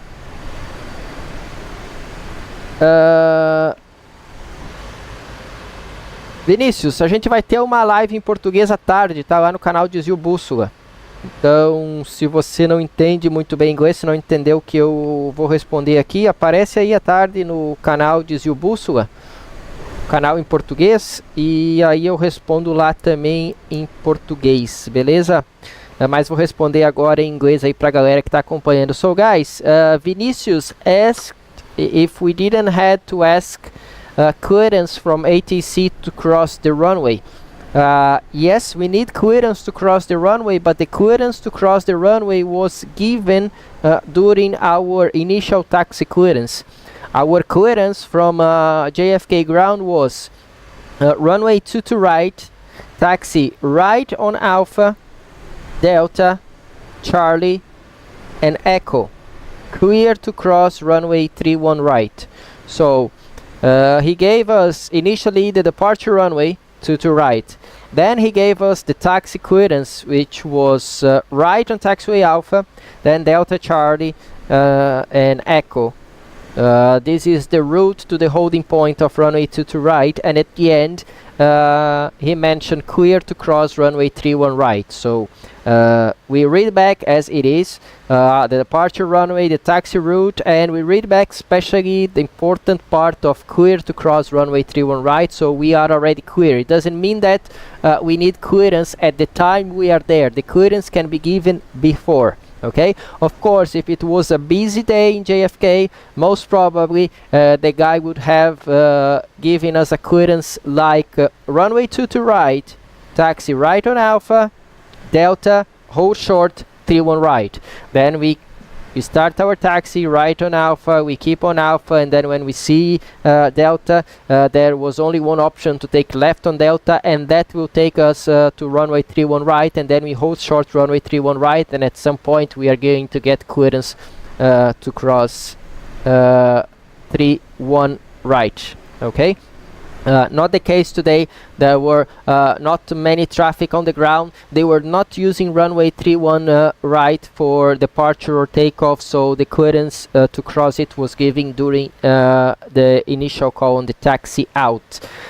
My other channel is Desvio Bússola. I'm going to write it down. So this one is going to be only in English. Well, it's been in English for a while, so it's going to continue only in English. You can search for Desvio Bússola on YouTube and you will find me there as well. Okay, thank you, Vinicius. I hope you got my answer, and I'm sorry, but that's the way we are going to continue now, English on this channel, and then in the afternoon I'm going to talk to people about these runway crossing instructions in Portuguese. So even if you are not able to see the live stream this afternoon, come back later on, find for today's live stream in Portuguese on the Desvio Bússola channel, and you get the answer also in Portuguese. Brito Brasil, hello my friend Claudio Fonseca, beautiful day straight from Boston, United States. Amazing, Brito. My last flight was in this channel was Boston, New York, when I was presenting everybody the new 777-200ER. So today we are continuing that flight. We just took off from New York and now we are going towards Chicago. Thank you for being here again. So as you notice, we did another left turn here, so we just crossed code now towards Lake.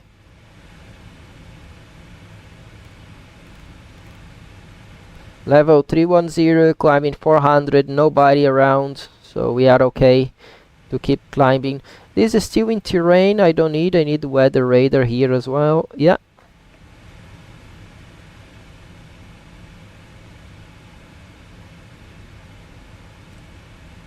7.4 on the field is not bad. Our reserve is 6.3.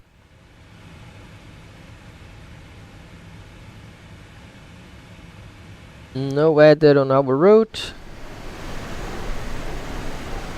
Supposed to be clear skies. Great stream, been following along the whole time. Amazing, thank you RNPAR. Where are you from? Where are you from, my friend? I'm always interested about people here with these aviation names like RNPAR or I don't know, Open Climb or whatever. So really means that the guys are into aviation. So I'm really glad that you are following from the beginning. So November 754 Alpha November, a 777-200ER by American Airlines in the old livery. From the time they did not paint the entire airplane, was just a couple of stripes. I used to love this livery, but I have to tell you that the new one with the big United States flag on the tail is also amazing.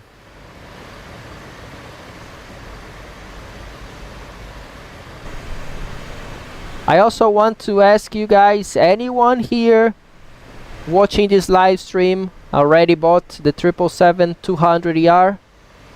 And if yes, are you enjoying flying this airplane? I feel it a little bit more stable, easier to fly, similar to the real airplane. I would say more similar to the real airplane than the previous Pmdgs.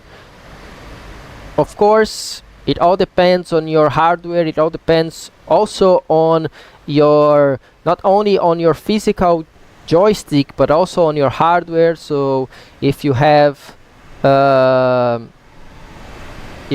good computer that can give you good frame rates, no stuttering, so that helps also on your handling. So we have a lot of things that we need to consider when we talk about simulation, but I found the 777-200 quite easier to fly than the previous one. And this RNPAR calls Chicago as home. I do go to Chicago a lot, not only in our virtual skies, but also in real life. So there we go, heading RNPAR home. Chicago, Boston Logan International Airport. I think we level off at 400. No, not yet. We are climbing 37 now towards 400. Climb speed already changed to Mach decimal 82.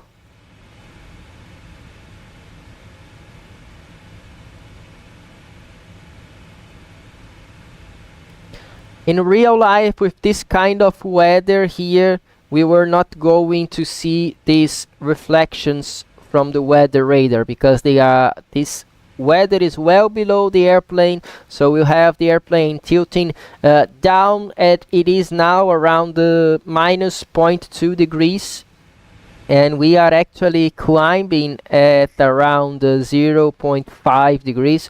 So the weather radar is tilting slightly down, but still not enough to take this weather into account.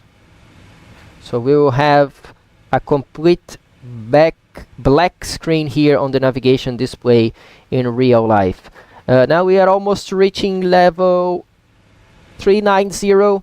So when we are around level 390 is 1,000 feet below our cleared and cruise level. So usually pilot monitoring call, as standard Boeing call out, 1,000 to level off.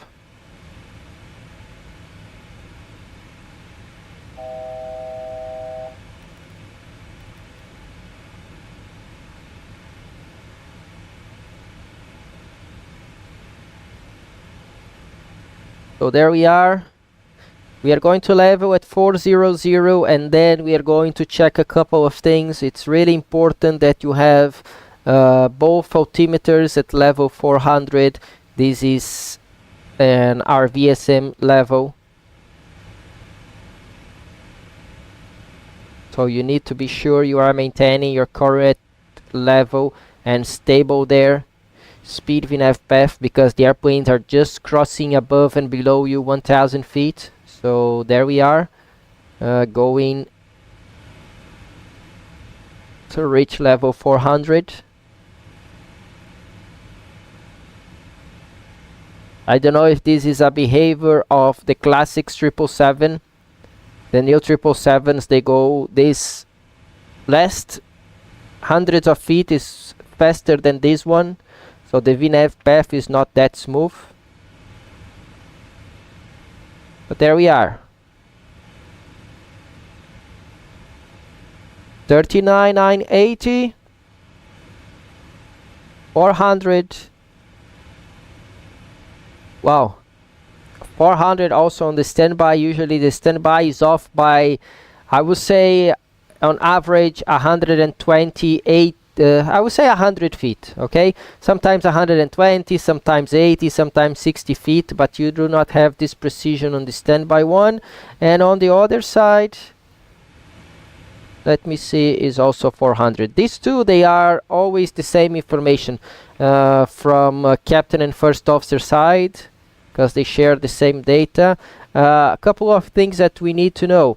As we are going towards Chicago now, we can work on our high IFR map.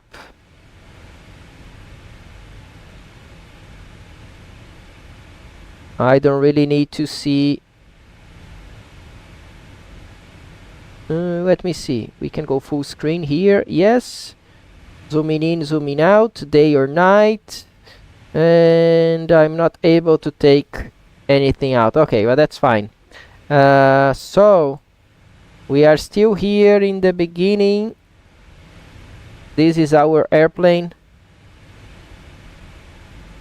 As you can see, grid mora here. Let me see if I can still see grid mora. No, to see grid mora I need this kind of zoom.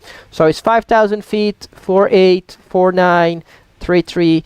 So 40 basically, 33, and then 21, 25, 2 something, 3 something, 3 something, and then you go towards Chicago to something, 27. Highest that I see here is 29.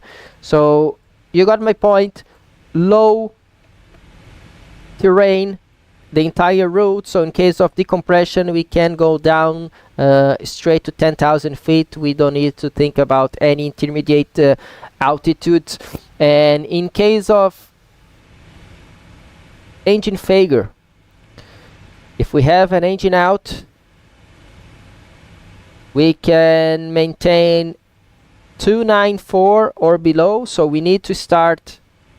Initially, I would recommend a drift it down towards level 290 or 280. It depends where you are heading in that case.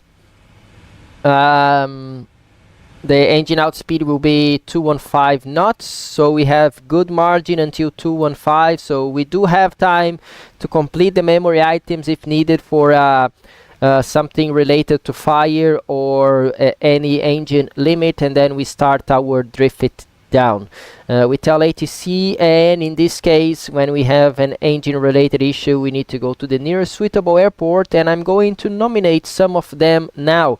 So let me take these down, and what we can do, let's see what are the good airports that we have around. Hopefully if we can do 100 miles ring around of them, we are quite good. So basically the first option will be New York. So instead of 25 miles, let's take 100 miles. So we are just out of, let's say, out of range of New York. It's not that it's bad, but it's just that we have better options. If I'm not mistaken, let's see.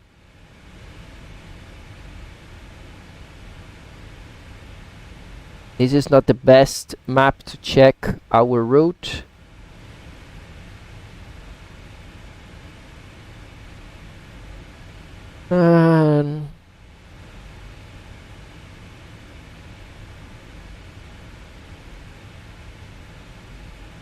Anyway, let's see if we have another option. Yeah,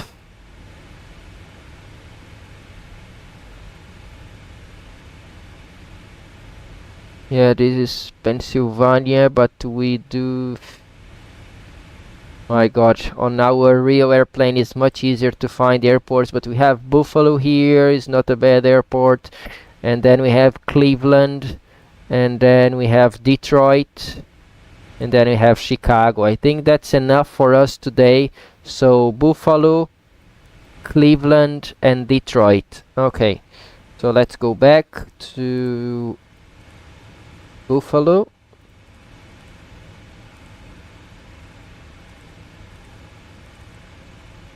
Yeah, we are going to get to 100 miles really soon, so it's a good option.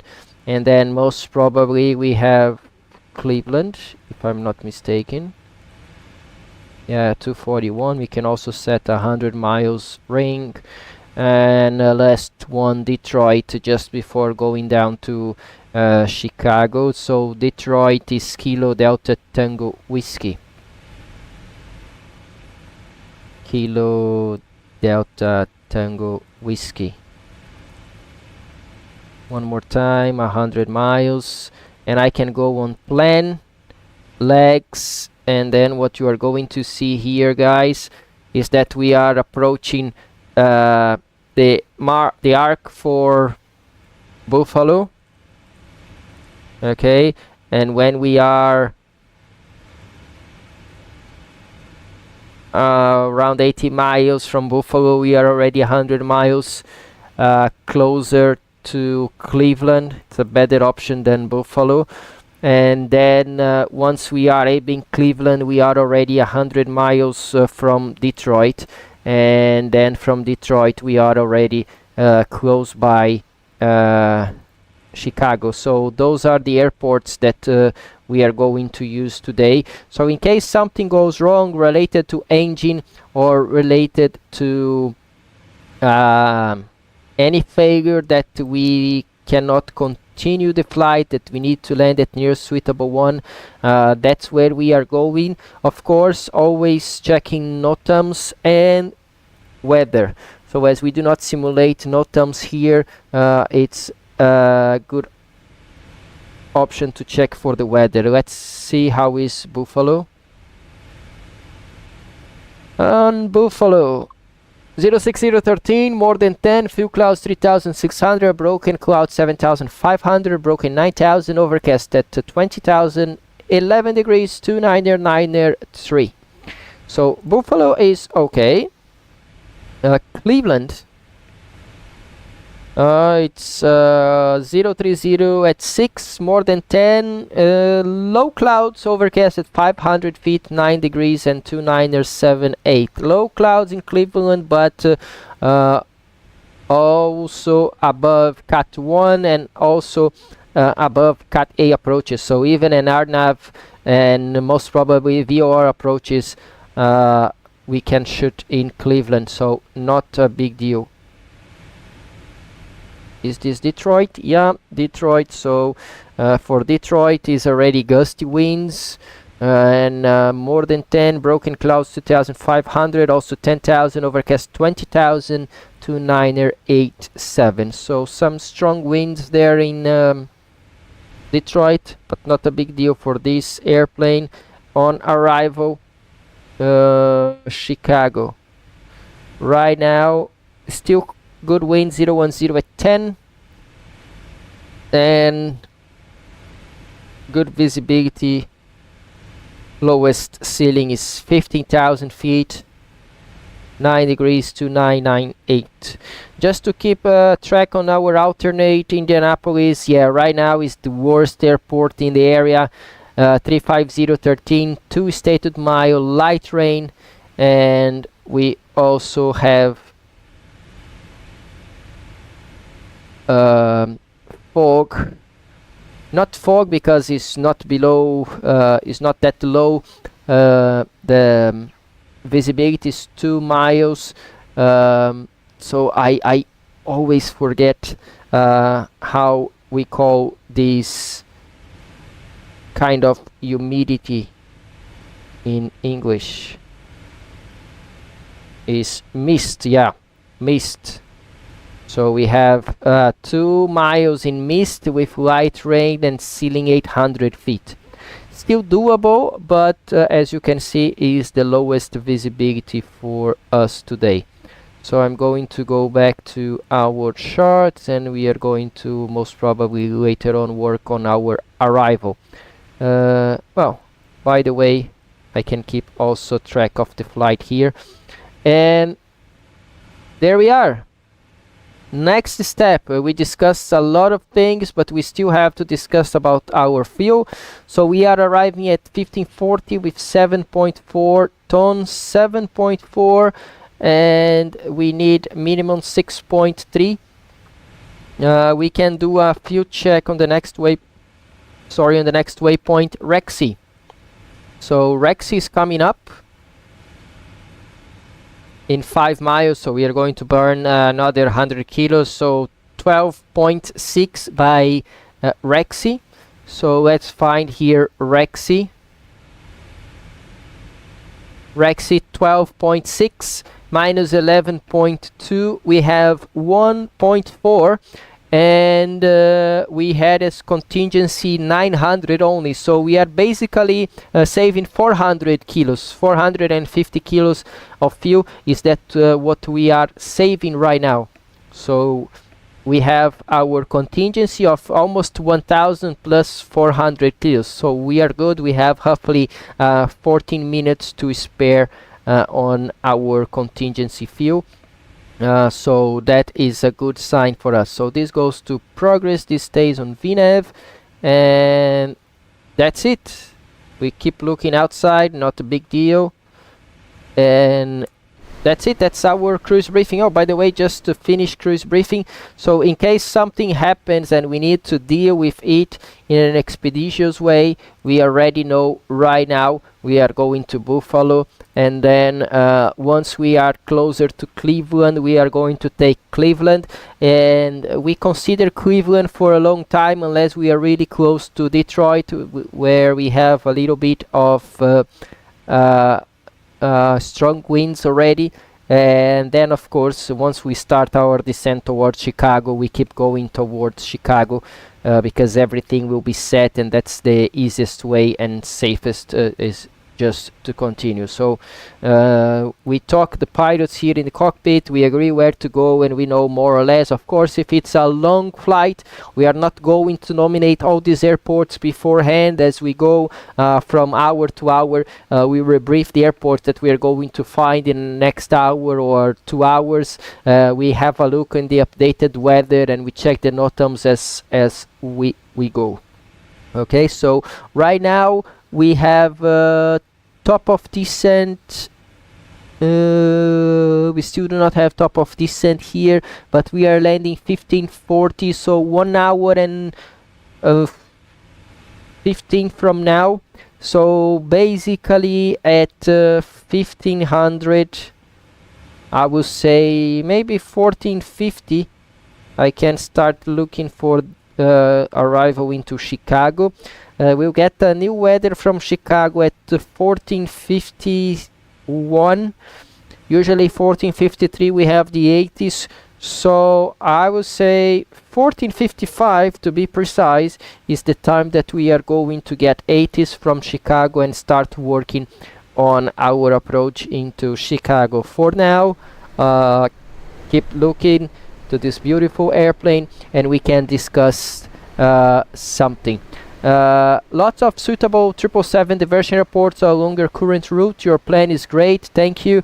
Tango Kilo, BR is mist. Yes, in Portuguese we say névoa úmida, and I always forget mist. This is a word that in English I cannot think about, especially because BR is coming from French broom or bruma in Portuguese, so I always miss this mist. So I have to remember, I miss is mist. Thank you so much, Tango Kilo. Appreciate your help. Indy has Cat 3. We should be good as long as we don't have wind limits to an Autoland. Yeah, Autoland wind limitation on the 777.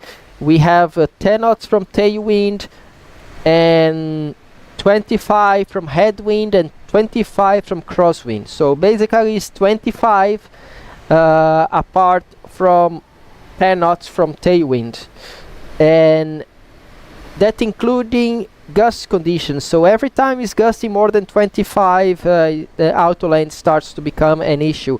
And usually when you have strong and gusty winds, you do not want your autopilot to make that landing, unless of course that's the only resource. Then yeah, autopilot up to these limits and below maximum landing weight is supposed to cope with it. Alex Viana, bom dia, Claudio. Tá devendo um vídeo atualizado em português do 777. E Alex, all videos in Portuguese are on the other channel. Desvio Bússola. Vinicius also helped you with that. So we are going to have 2 channels. Actually, these channels, they are online for the past month or so, both of them, one in English, so we keep everything in English here. YouTube doesn't get scared about Portuguese and English all together, so we keep this one in English. We have another one in Portuguese. Guys, Brazilian friends, Portuguese speakers, please go to this view channel, this View Bússola channel, subscribe there, make sure you are subscribed, watch the videos. I have really good content about ILS and RNAV there already. And of course, this channel, I will keep it running for a while, most probably around 6 months, and then we are going to see how Brazilians, how Portuguese speakers are engaging to that channel, and then if the engagement is good, we keep that channel. Otherwise, we are going to keep only this. So this is still the main channel. I want to see a really good engagement on that one to show me that Brazilians really want this kind of content.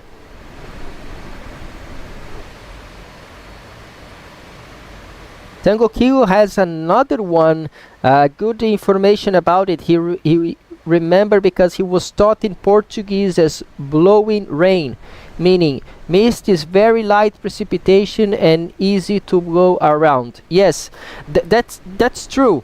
You can think about it. The main problem for me is that even if I keep remembering your word as blowing rain, I will always miss the mist.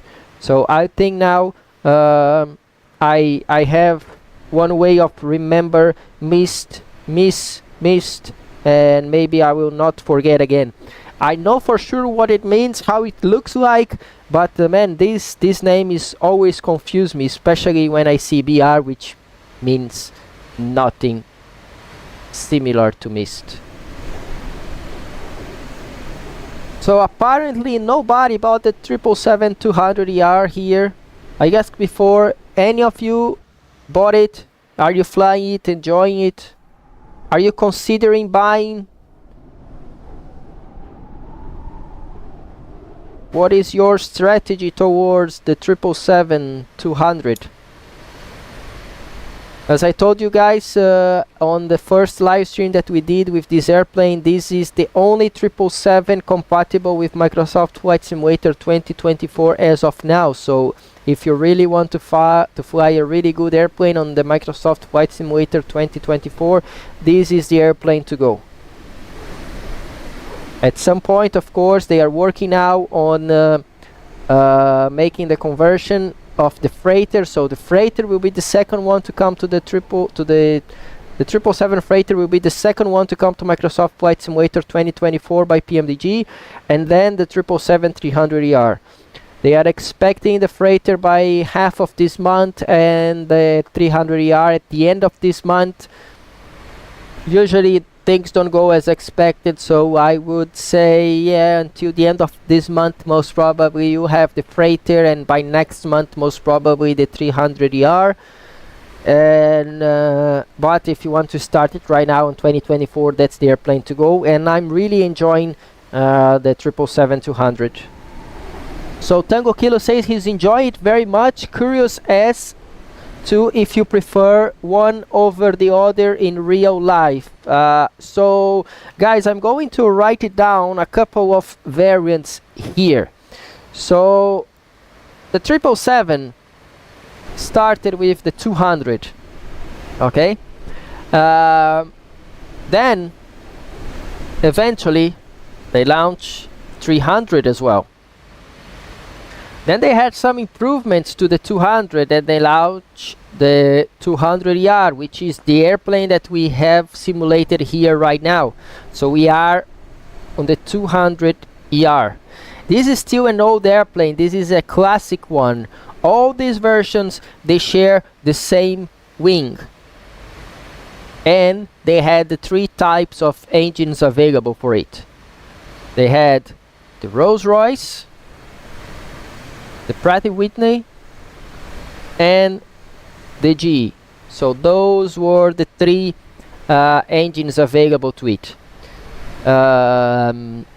Different level of thrusts, but all of them below 100 pounds, sorry, 100,000 pounds, okay?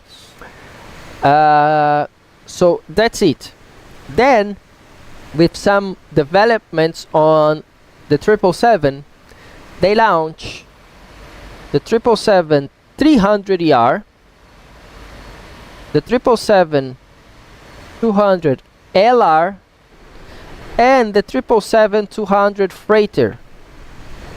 So for these new three variants, the wing is bigger, almost 3 meters each side. So pretty much the wing tip is different. It's like it's almost like having a straight winglet. So it's like a winglet that instead of going up, it extends the wing. And also on these variants, the only option that you have for engines is the GE90, and in only 2 thrust variants. And these variants, they are the 110,000 and the 115,000. So on the new planes, you have bigger wings, bigger engines. And those new planes, the 300ER, the 200LR, and the 200 freighter, are the planes that I fly in real life. I never flew the 200, the 300, the 200ER. Okay, so the old models, I never flew the old models. The cockpit, it's exactly the same for all of them, apart from some engine indications, because Rolls-Royce and Pratt & Whitney, they work with EPR, and Rolls-Royce even have the N3 and so on. So a couple of engine instruments are different, but everything else basically is the same. You have the same overhead, you have the same main panel, you have the same glare shield, the same autopilot, the same pedestal, and so on. So I'm able to fly, and if you know how to fly any of them, you know how to fly all, okay? But in real life, I cannot tell you that I prefer one over the other, because all of them that I fly, they are pretty much the same type. The only difference in real life is, of course, the 300 is bigger than the 200s, and the 300 has the semi-levered landing gear that helps a lot on tail clearance, on takeoff, and also helps you to do smoother lands on the 300ER. So yeah, I do prefer the 300ER because of this. Okay, the 200LR and freighter also have some limitations on your speeds, because you have a really powerful engine on a relative small airplane. So then, to avoid losing control, you have higher speeds than it would be normally. So that's something that you need to pay attention, and that's something that I don't like about the 200LR and freighter, because actually then the airplane starts to fly in a weird configuration. Usually you want an approach with higher speeds, and you need to keep your nose lower during the approach, and then you need to flare a little bit more. But if you flare also too much and you are carrying this extra speed, you have a tendency to float, so it's a little bit more complicated to fly the 200LR and the 200 freighter when you have light weights. Okay, but on heavy weights and on any weight on the 300ER, it's a beautiful airplane to fly. And I think that the 200ER, the one that we are flying now, the one that was latest launched by Pmdg, this is the one. This is the 200 that is really enjoyable to fly, because you do not have all this issue with controllability. The speeds they go as low as your weight goes down, and is much simple, and you feel that you are in control all the time. That's my perception from flying the 200ER in the sim. So I really like it, this airplane, and I still can train and remember my real world procedures, because basically sequence of actions, they are the same, the buttons are the same, and I can plan the flight the same way I was going to do with the 300ER or any model that I fly in real life. So it's a different airplane, it feels nice flying in the sim, and I can do something slightly different without losing all that core principle of flying the 777.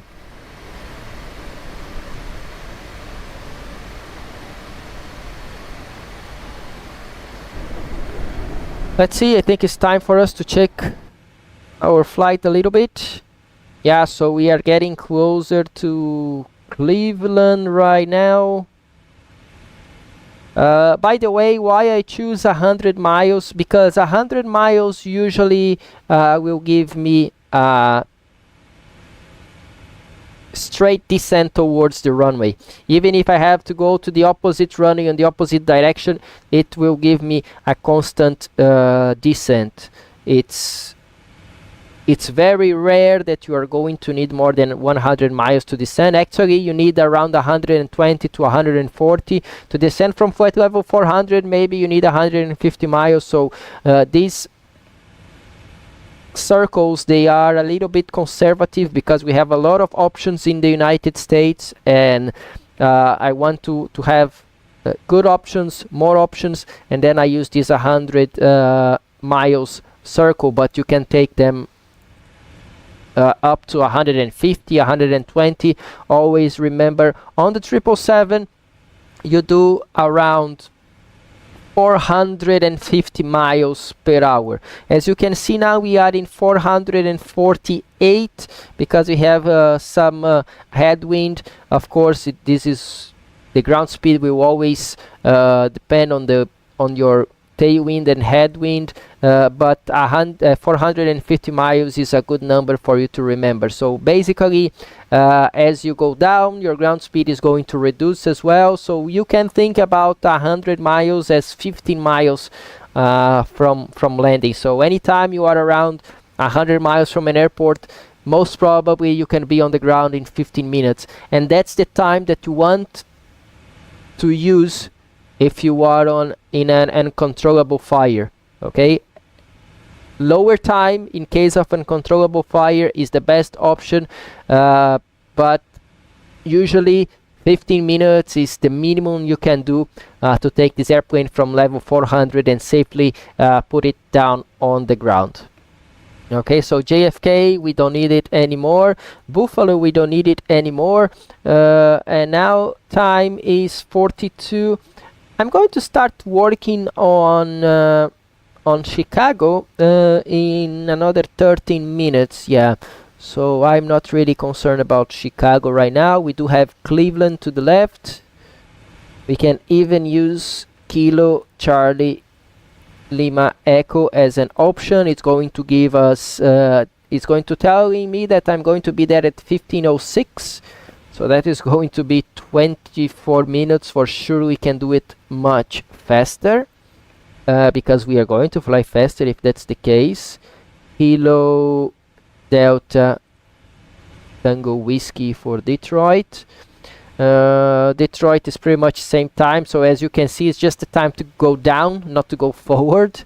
And then Chicago, we are landing at 39.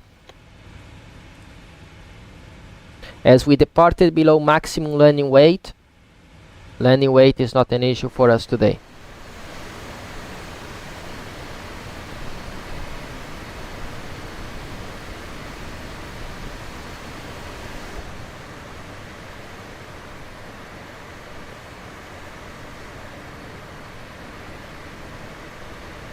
Guys, I need that standard toilet break that we have in a 1 hour and 45 minutes flight, so I will be back soon. 2 minutes maximum, and please enjoy the 777-200ER by Pmdg. Remember, we are still in Microsoft Flight Simulator 2020.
So guys, I'm back, just checking now.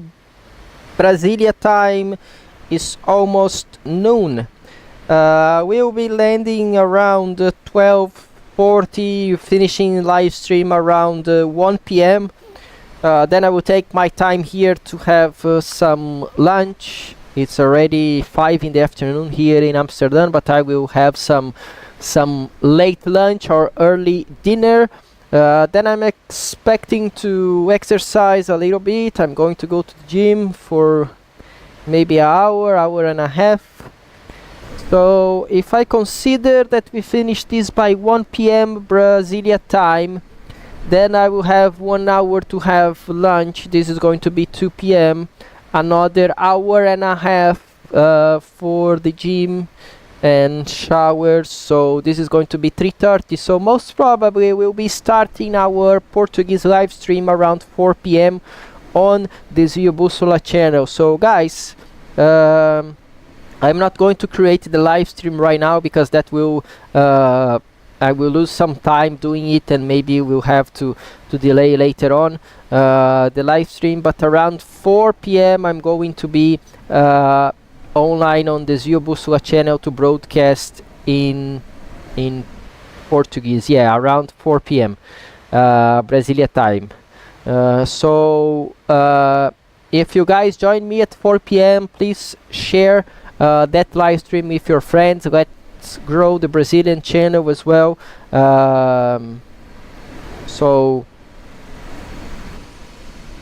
So let's see how many we can put on this live stream on Sunday afternoon. We can even think about a different airplane. I'm considering the 777, maybe in a domestic Brazil flight, maybe Rio São Paulo or Brasilia São Paulo or Brasilia Manaus, something like that. And let's see how many people we can take on this live stream. Let's see if the Brazilians are really interested on this kind of technical content.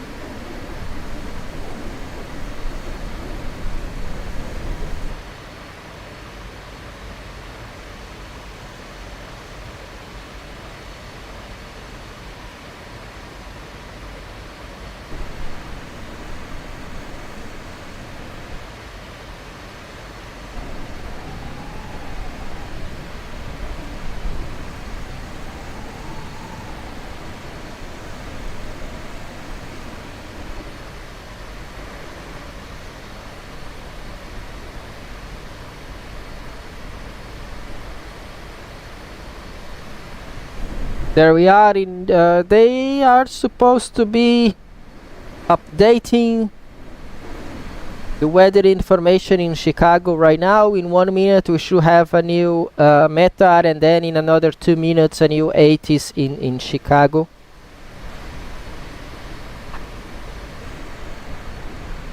So in another 5 minutes we are going to start preparing our descent.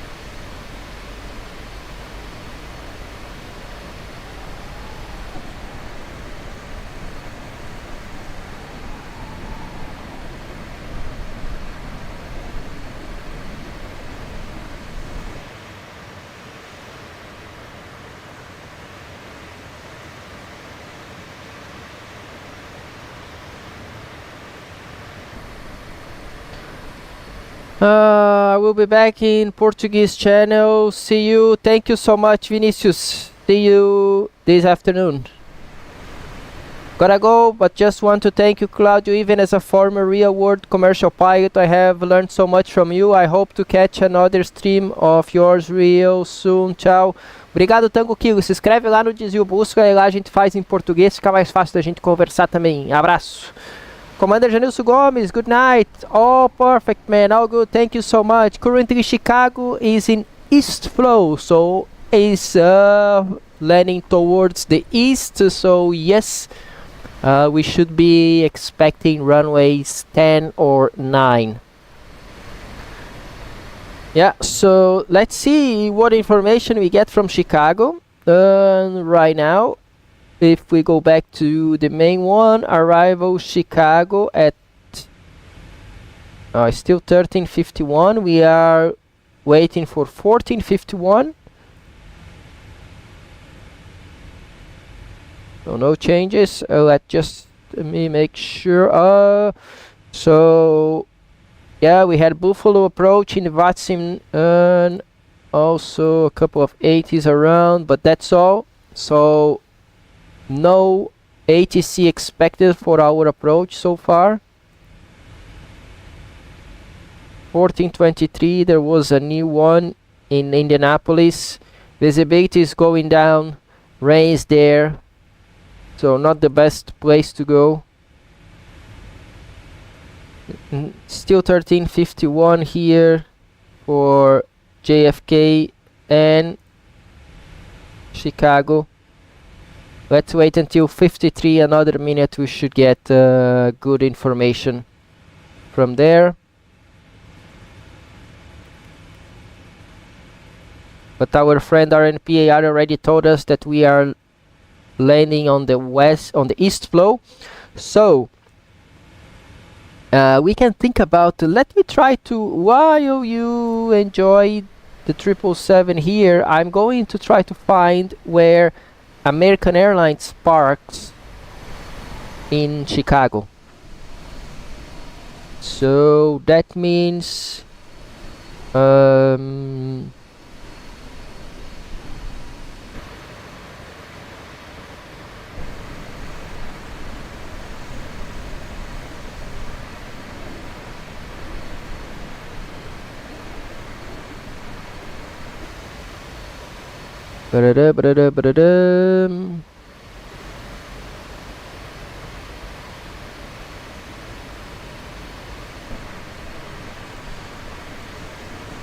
let's see. American terminal in Chicago. American operates from Terminal 3. Okay, so if it's from Terminal 3, let's have a look on our charts. Airport, not approach, airport, Chicago.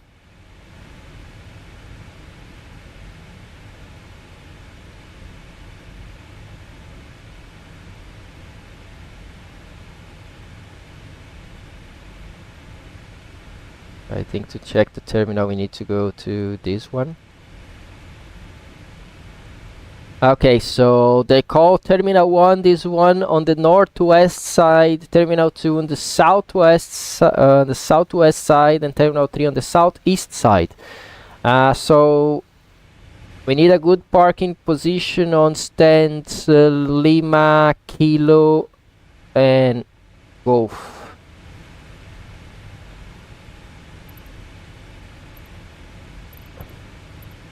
This is gone for a long time. I think we're going to have all information about GSX later on. But basically we can think about, we don't really know the size of these gates, but Lima 11, if Lima 11 is available, I think that's a good one. Anyway, we go to that corner. So we go all the way to Terminal 3 here. So if we are landing, the problem is in Chicago, when you land 10 center, you are going to vacate Papa 3, 5 or 6, make a left turn and cross the runway via Charlie Charlie because everybody's departing via Delta Delta. Anyway, when the traffic is low, we can take Papa 3, 5 or 6 east on Papa and then cross via Echo Echo or Golf Golf. I think the best option for us will be Papa 6, Papa Echo Echo, continue north on Echo Echo, eventually Bravo, and then eventually Bravo. Oh, it's not showing here, so we continue on this chart. So eventually Bravo,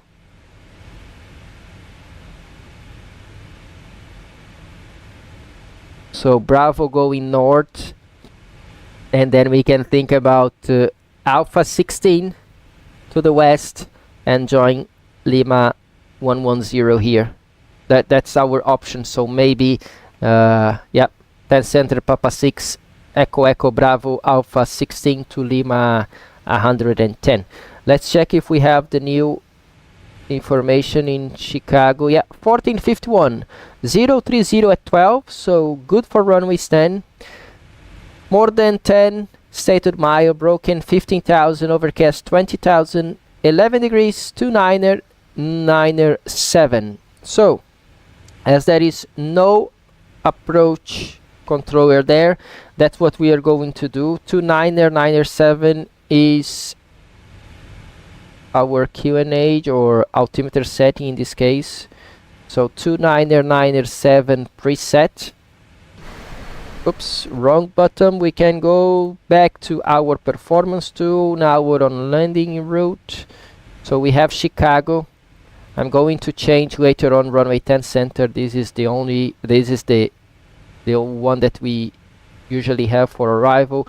So 10 center, details from the airplane, reverse, no credits, brake 3, we import weather, 03012, a little bit of headwind but mostly crosswind from the left, so I'm going to use 0 for the wind calculation, and with brakes 3 we vacate in less than 2,000 meters, which I think is good enough for Papa 5 or Papa 6. So auto brake 3, let's see how much is auto brake 2.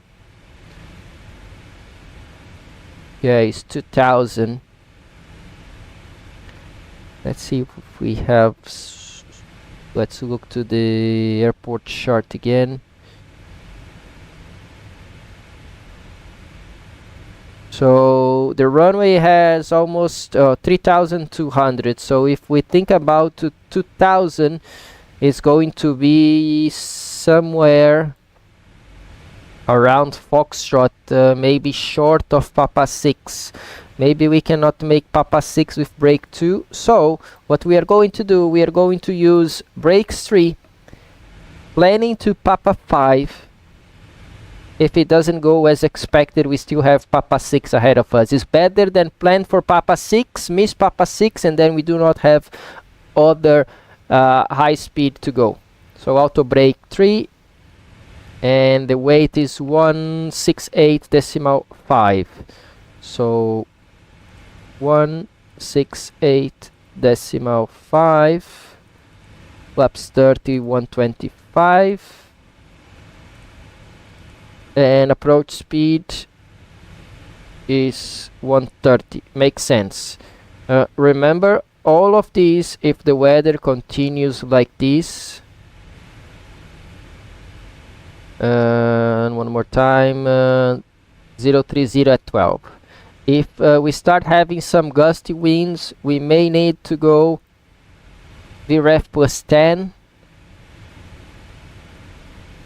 That give us 2000 meters, then for sure we go Papa 6. We still can use brake 3, no issues. Now, approach.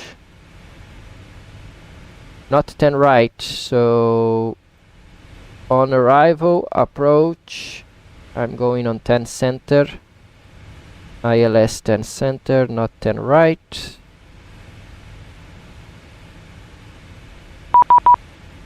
Somebody there calling for us.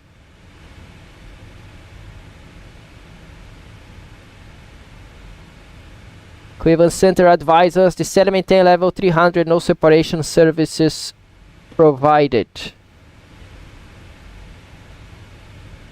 It's an auto ATC.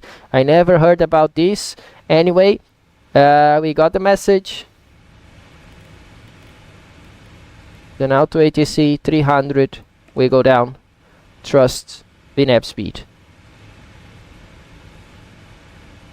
Our descent speed in VNAV is quite slow today.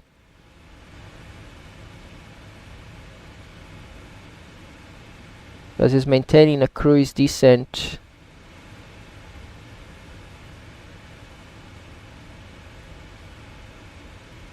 I will keep our 8.2 as a speed.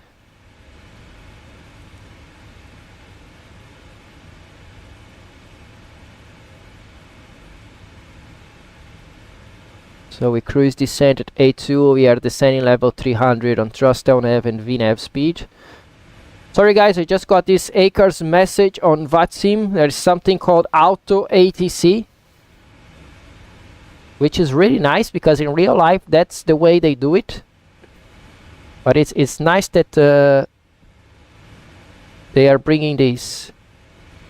We have a message here. Welcome. If ATC is offline, you may receive automated guidance to assist online controllers. After receiving instructions, resume on navigation as auto ATC does not offer separation service and is not available anywhere. To provide feedback, please visit auto ATC feedback. Yep, I will do it later on. It looks really, really nice.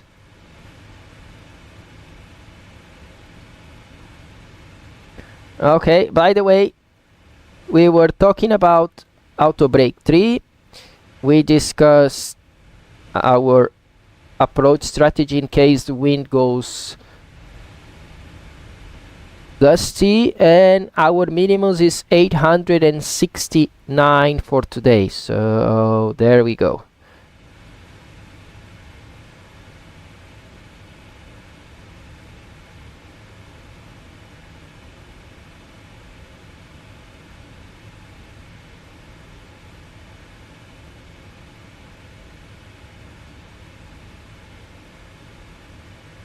$869 set.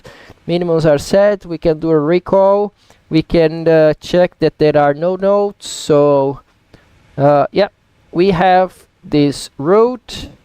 We do not need Cleveland anymore.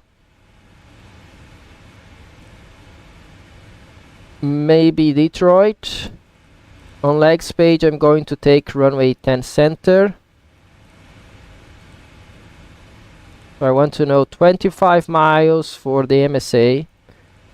I want to know 10 miles, which is usually the speed where we want to be, at least 180 knots, and 4 miles is the last time for us to start reducing to our final speed. MSA is 3,400, so 3,400 as MSA, and level 180 as transition level, the standard one in US.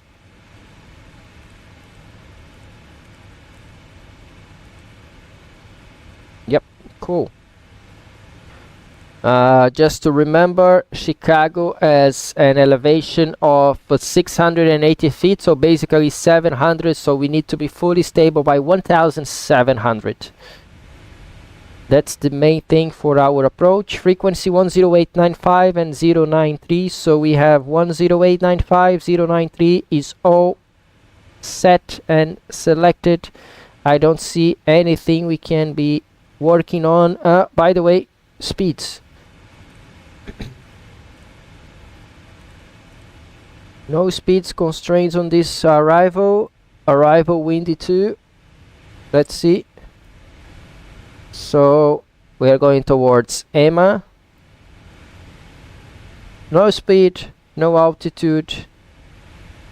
We go runway 10 center, so after Possum we can connect to our approach. Yep, so plan.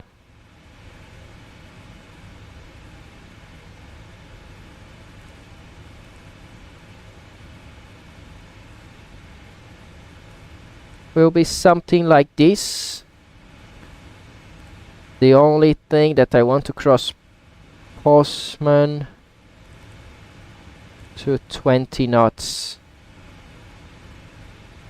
As there is no altitude, I will insert minimum altitude 3400 as MSA or above, reducing to 220, and then we have a good turn there. You see, as you can see, we have a good turn towards runway 10 right.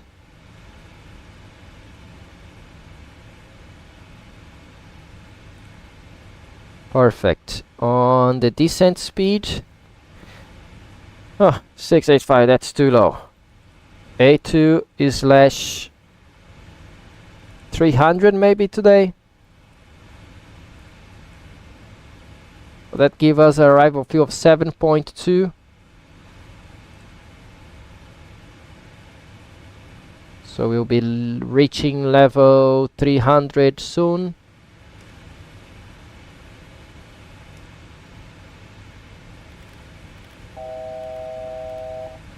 Checked 1000 to level up. Weather is still good around. Speed min FPF, now we level off at 300.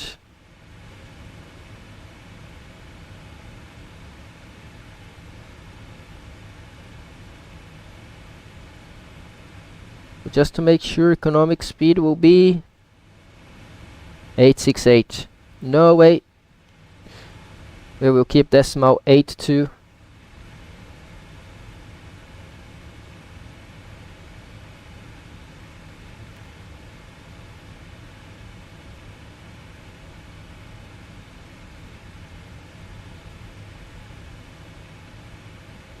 We can start looking into our descent checklist then. So recall is checked, notes checked, auto brake 3, landing data, VREF 3125 minimums is 869 on Baro, and approach briefing is completed. Descent checklist complete.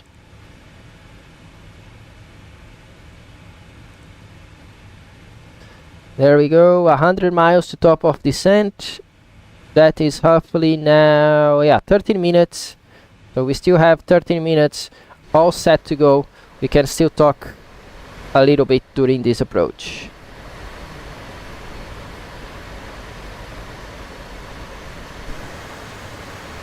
Janilson, we are landing in. The schedule was at 40. Now it shows 38, and right now is 08. So in 30 minutes we'll be landing. 30 minutes only. We are close to top of descent. RNPAR, I'm not sure if American flies the 777 into Chicago. I don't think so. I don't think they do the 777 to Chicago. It's not a main base for American.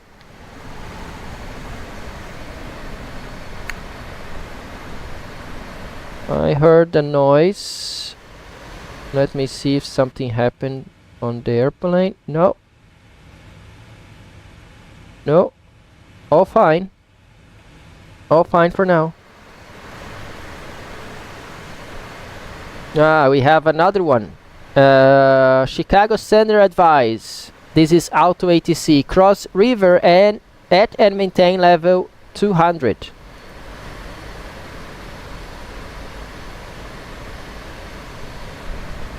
So river at and maintain level 200. Let's go down. River 200. 200 or below. We can execute. Then our top of descent is in 18 miles. Yeah, we can already set level 200 then. So this is an Auto ATC clearance, and it says cross at and maintain 200, which basically is not a descent now clearance as before. Before the clearance was descend and maintain level 300. Now is cross river at and maintain 200. So cool. It's set. It is very similar to real life. And let's see, in a few minutes the airplane will start descending, basically in another 8 or 10 miles. If something goes wrong, there is no point to go back to Detroit anymore. So we don't really need Detroit. We are committed to Chicago. Plenty of runways available in Chicago. So it's where we go.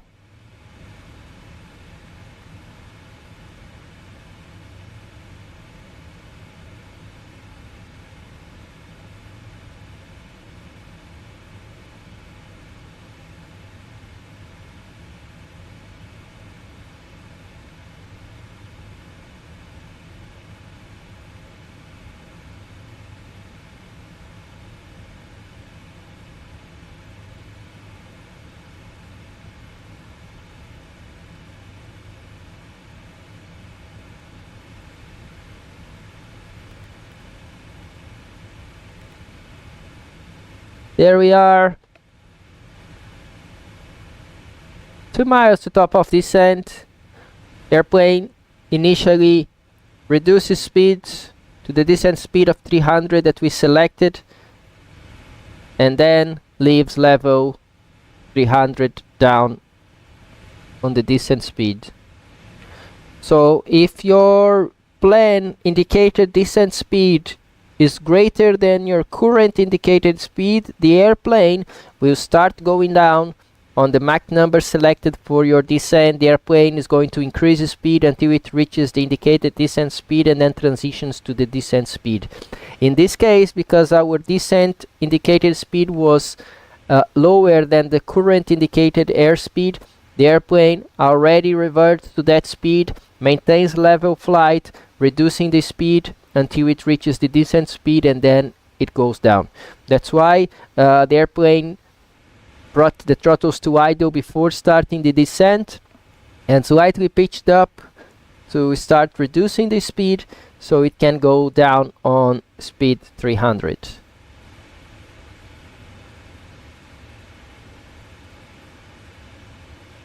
Some weather around. I'm going to take seat belts to on for a while, at least while we cross this.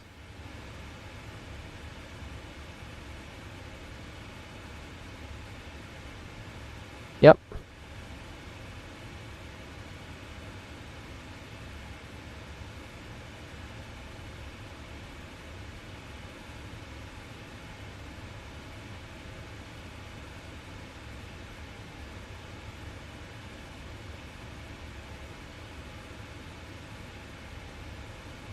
Now inbound Walter.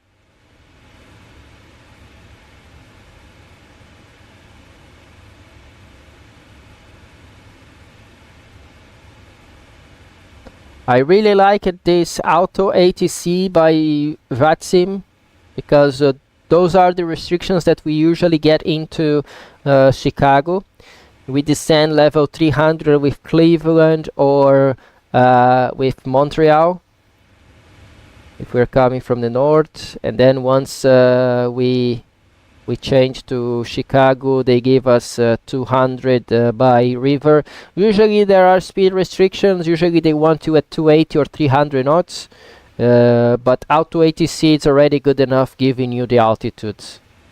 As there are no ATCs on the region, the speed will be yours. So well managed by Vatsim. I hope they keep doing it. I don't know how often they do it. I don't know which airports they use it, but I'm going to look for it really soon. First time that I heard about it. And Chicago, by the way, they are using CTAF in Chicago. If it's not there, tower frequency.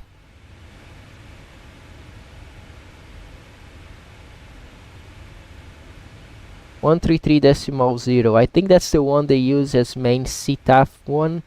I'm going to find soon.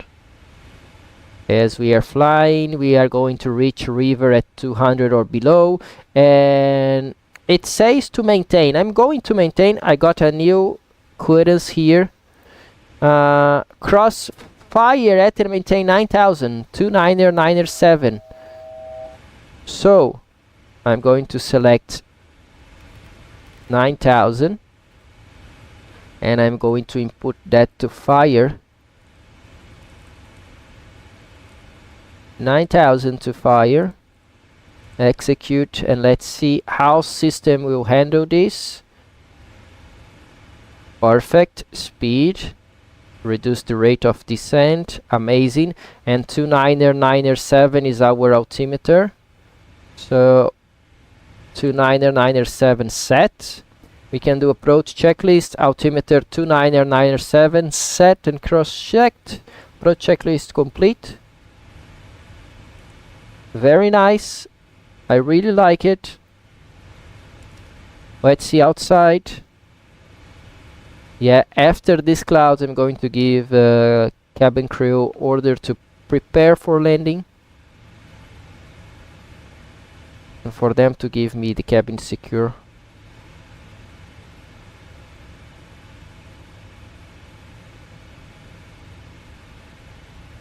Yeah, it's going to be slightly bumpy below these clouds here.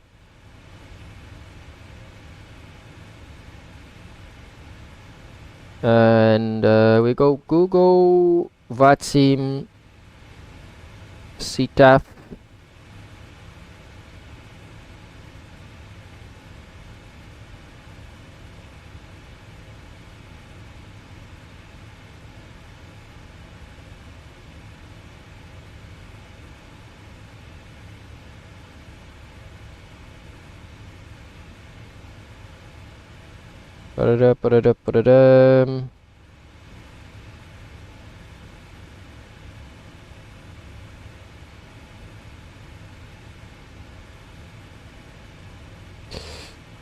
Now they change.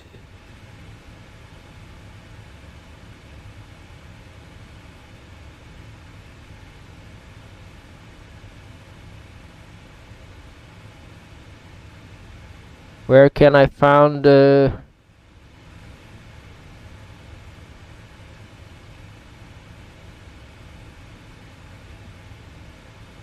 CTAF? Anyway, I'm going to use 133.0. It's not a big deal. So we are descending.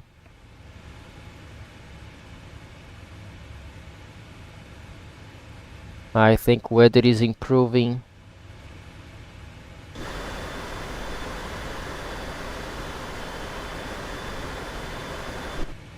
Yeah, much better. So I'm going to release the crew and tell them now, cabin crew, prepare for landing.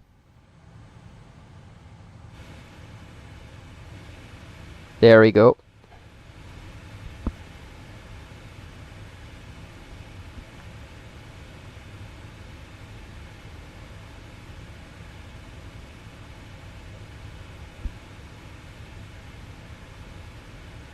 It's really hard to find.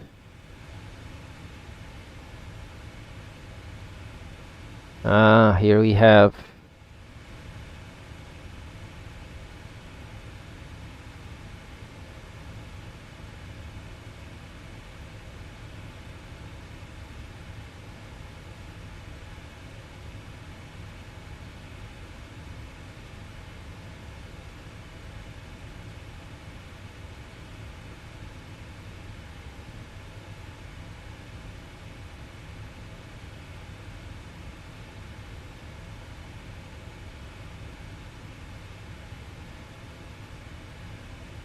So, Kilo Oscar Romeo Delta, CTAF 12075. Okay. That's the frequency that we use for Chicago here. Okay. We got the frequency. Good enough.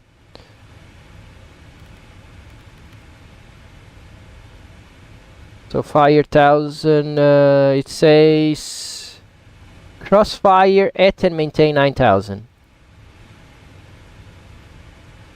So at and maintain, so we are going to maintain 9000 for now.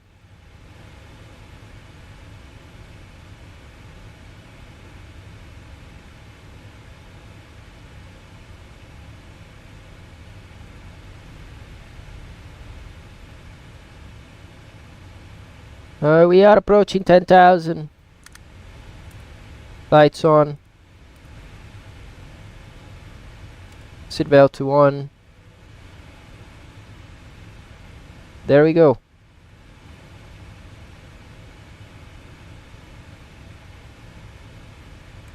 Rain on first officer side. Weather is good here in Chicago. Latest weather information. Let's see if we can get something better now. Yeah, still 1450, 030 at 12.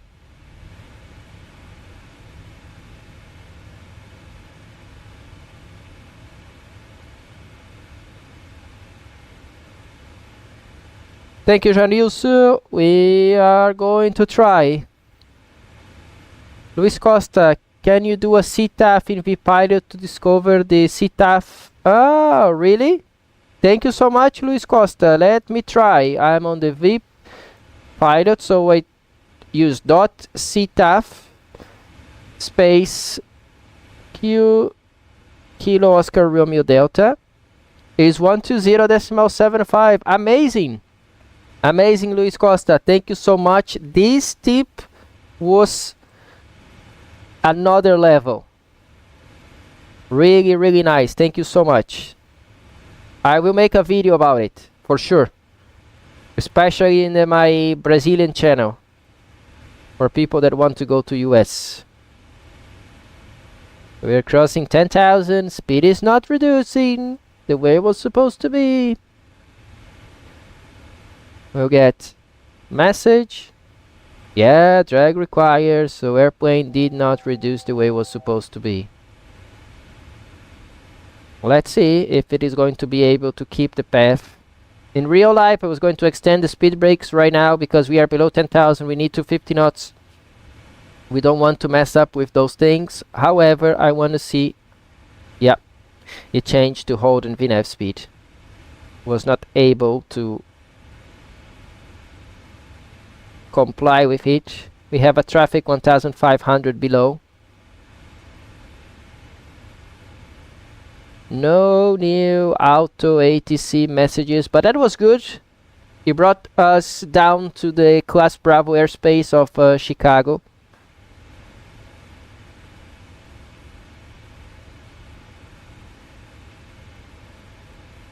So we're going down to 9,000.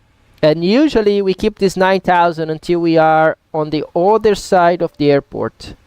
Cabin is ready. VNAV out.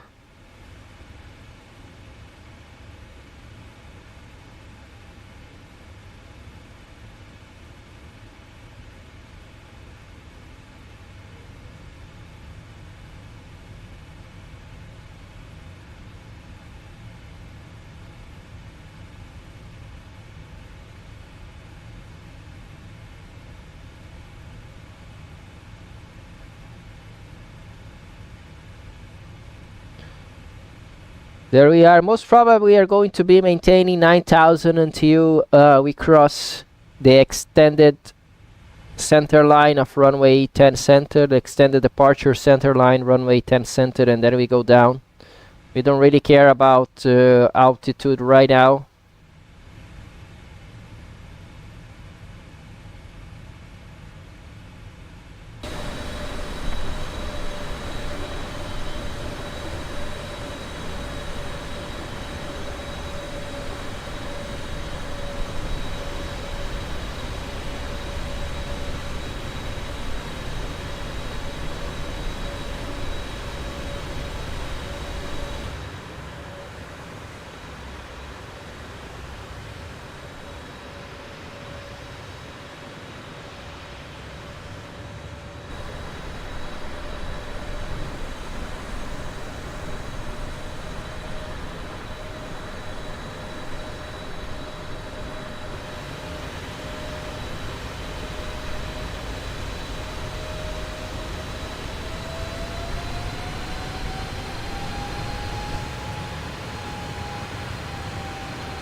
There's a traffic here on the right side.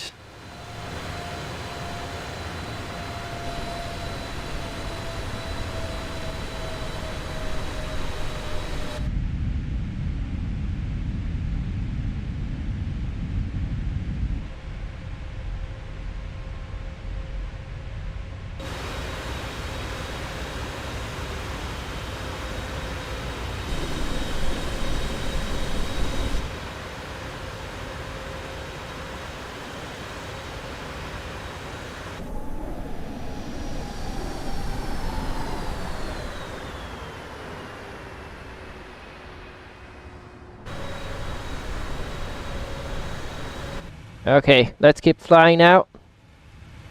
Traffic is 1,000 feet below. Crossing left to right.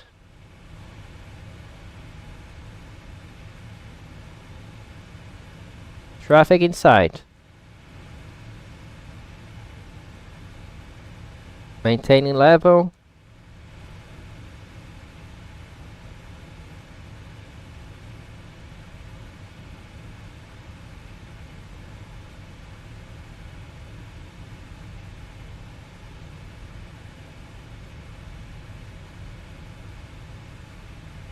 Already on the right side. Very nice.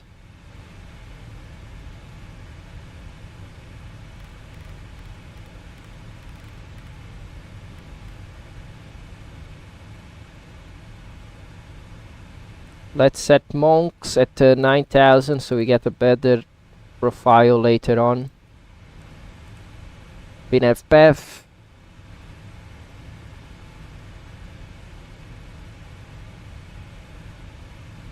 By the way, our approach speed is 130. We can set this to 130 now.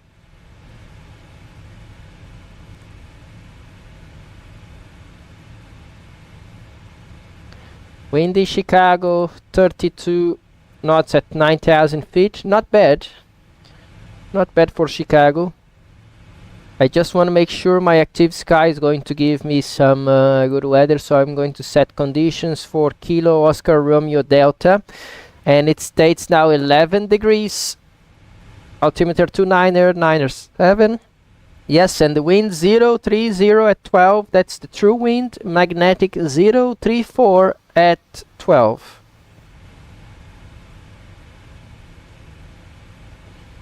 Perfect.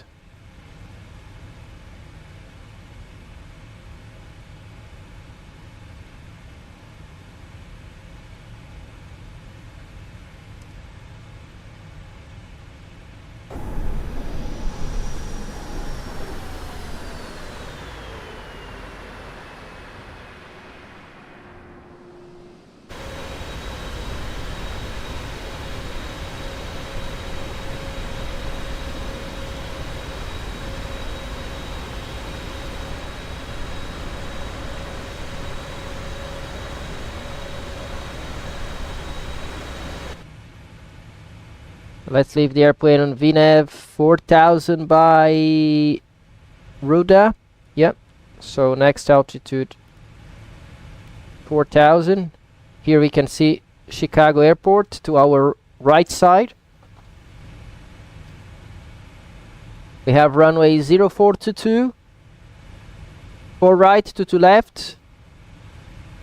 4 left to right, and then runways 9 and 27, and to the south runways 10 and 28.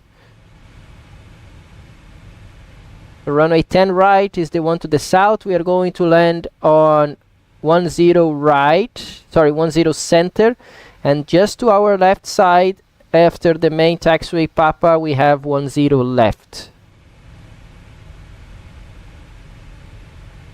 Huge airport and Chicago Midway.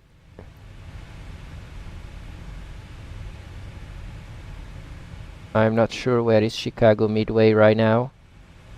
Anyway, we're going to have a good view of Chicago. Oh, I can try to find Chicago Midway on this camera. Here, yeah, Chicago Midway here on the left. This is Chicago Midway, and to the right side here, Chicago O'Hare. And yeah, my graphic settings are not the best right now, but that's where we are. Yeah, Midway there.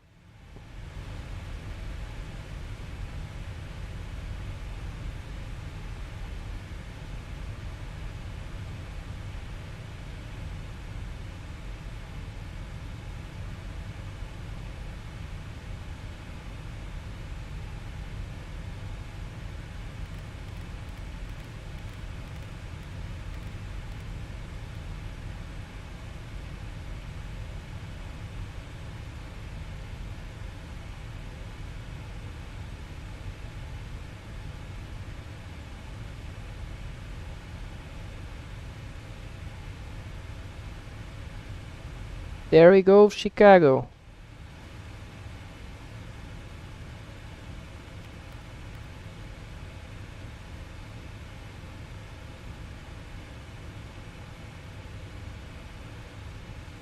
No more auto ATC messages, but for the descent towards Close Bravo airspace, that was amazing.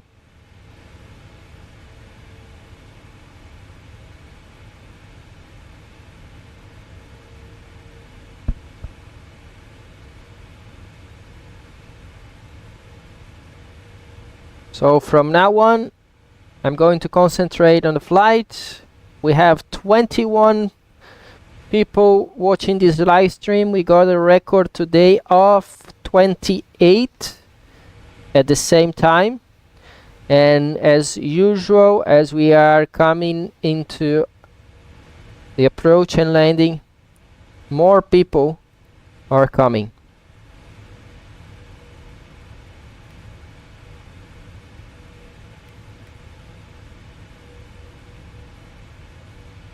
Nice and slow.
Not much we need to do right now.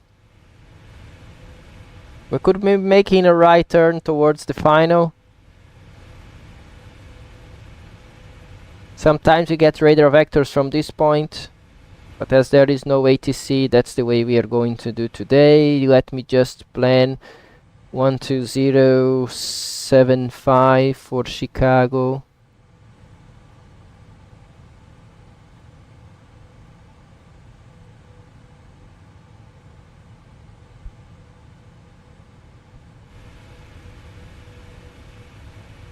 I also select speed 220 by Possum.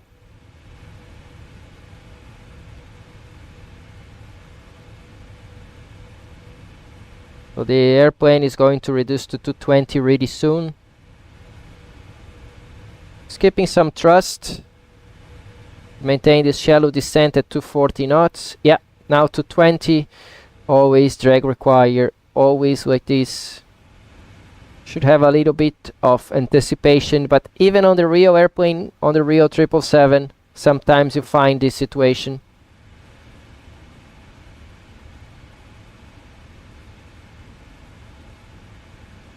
I'm going to leave as it is now.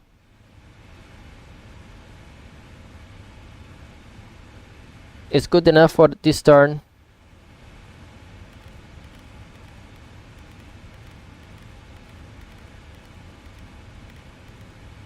FMC message, drag require. Not really, as you can see. The airplane will add thrust in a few seconds.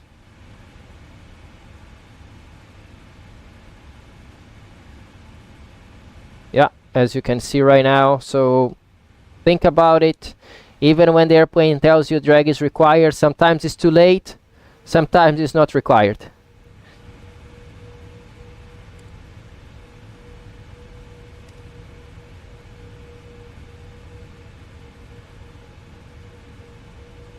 India Sierra X-ray Hotel is identified. Localizer is on the correct side. Waiting for glide slope indication as well.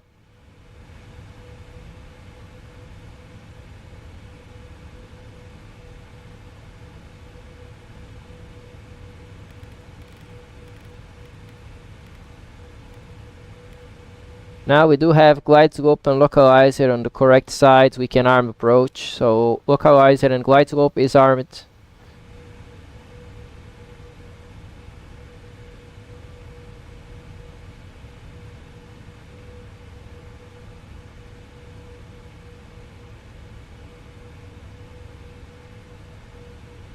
$4,000 by Ruda, that's the last altitude that we are going to select in the MCP. It's also the altitude for the missed approach.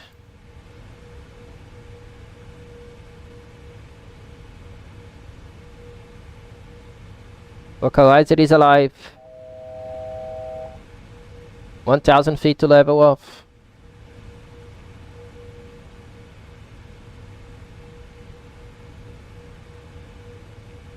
Chicago is straight ahead.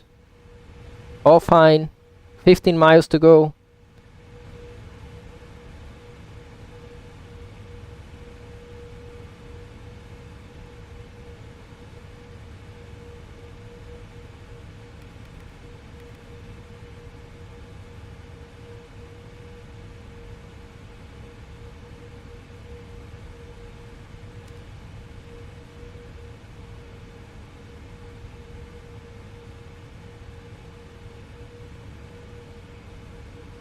Okay, speed intervene, flap up speed.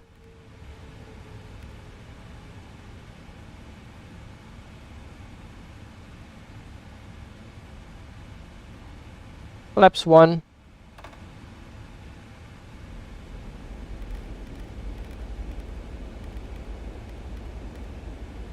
Flaps 1 speed. Airplane is going to reach 4,000. Reducing to 185, then we select flaps 5, localizer capture, VNAV path.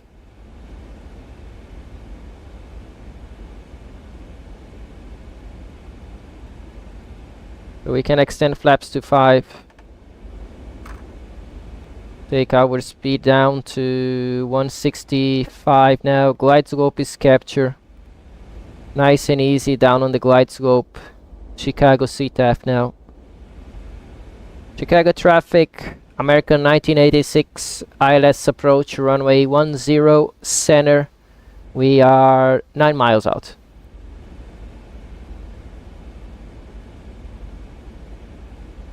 So as you can see, we are going down. Speed is slightly high, but we have some headwind, so I'm expecting this to come down, settle down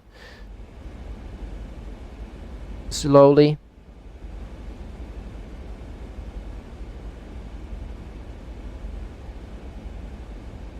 Just remember, altitude or better elevation in Chicago is 700 feet. So this is 2,500 above the ground right now. Yeah, we can start working on gear down, arming the speed brake.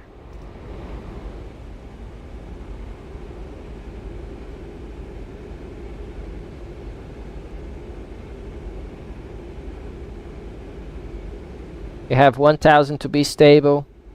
Speed is reducing to 190. Good enough. We can take flaps down to 20. And then reduce our speed to flaps 20 speed. So the airplane does not add thrust. Maximum speed for flaps 30 is 170 knots. We are reaching 170 knots. We can take flaps 30 at any time. By the way, we are going to do it now. Reduce our speed to approach speed of 130. And just landing checklist to go. 1000 feet is coming. Flaps 30 is coming. Landing checklist complete. Speed is coming. Thrust is increasing to maintain 130 knots. That is perfect. That is pretty much 1000 feet stable.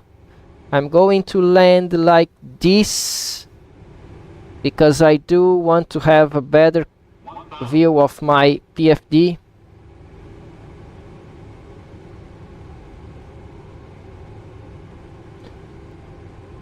It was 1000 stable and manual flight. Flight director.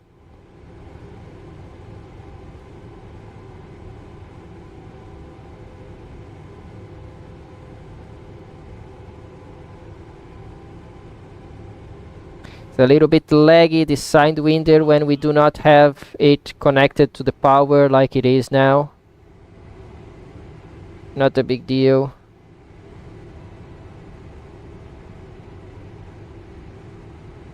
Headwind 10 knots, slightly from the left.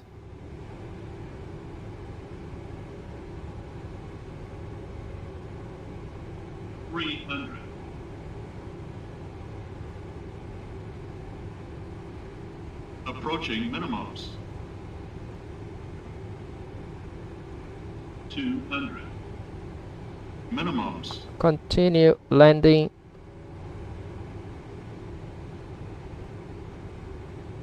$100. 50, 40, 30, 20, 10.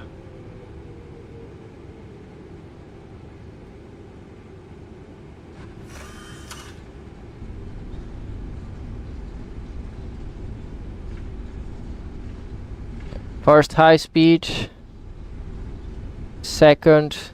Yeah, we are going to take the third one as we expected, and I even fluctuate a little bit.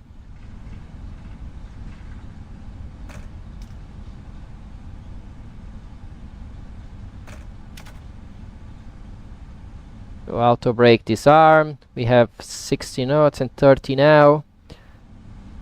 Chicago traffic, American 1986, vacating runway 10 center to the left. We are going to taxi cross 10 left and then via Echo Echo Bravo to Terminal 3. Okay, here we go. Now that we got out of the runway, can start braking.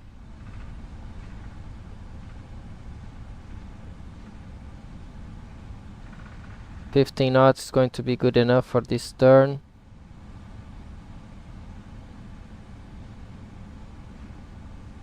And now when we are on a straight line here, because I am alone, then I will start working on everything else. So lights will be on because we are going to cross the runway really soon.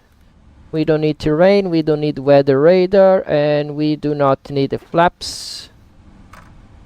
Transponder, we are going to cross the runway, so I'm going to keep it on for now. Is the next one to the left, if I'm not mistaken. Airport. Yeah, Echo Echo is the next one to the left.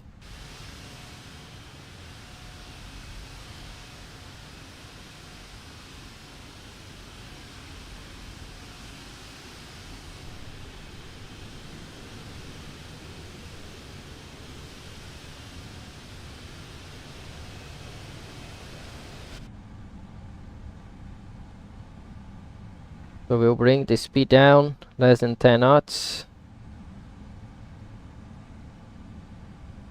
And we'll be turning left here. This is Echo Echo. Chicago traffic, American 1986, crossing runway 28 left, northbound. Nobody left, nobody right. Oh. We can keep the crossing.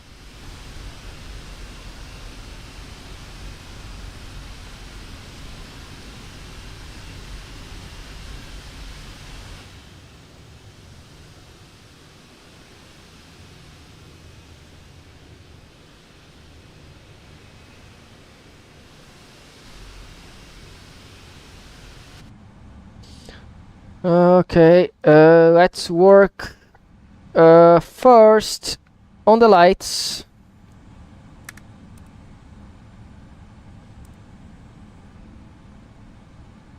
Then on the transponder. And then on the GSX.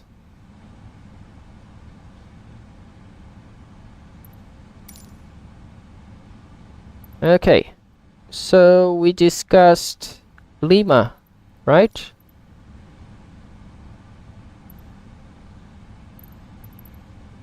But we discussed Lima, or maybe Lima Kilo. Lima or Kilo. Let's see if they have something on Lima or Kilo. Someone departed on the other one. Lima or Kilo, both of them it says no one. Where is Mike?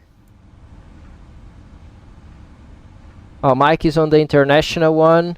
We go to Lima 11. I think it's not a big problem.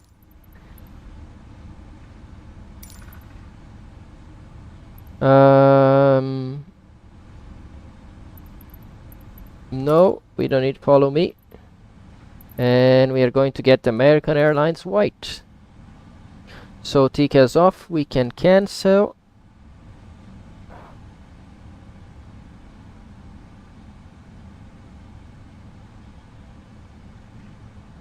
Let's put back in the center. We are going to do only left turns here. Basically, it's more than 3 minutes, and so we can shut down the left one. Engine shut down left, cancel.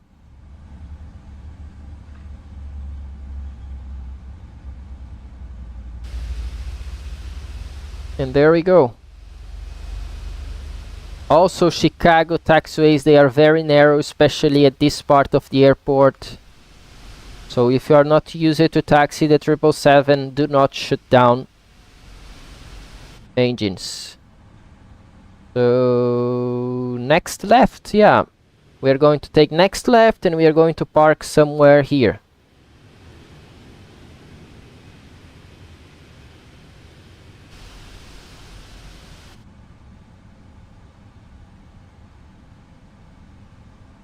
So 2 left turns coming up. APU start.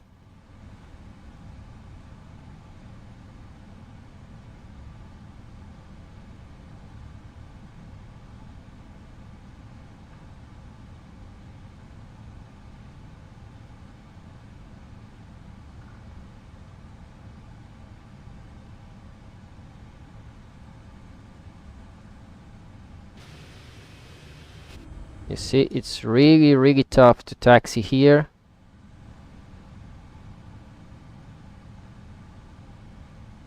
I think this is the final position. I'm going to slow down a lot.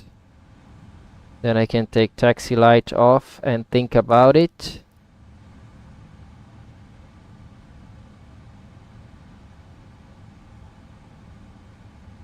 Any marshaller?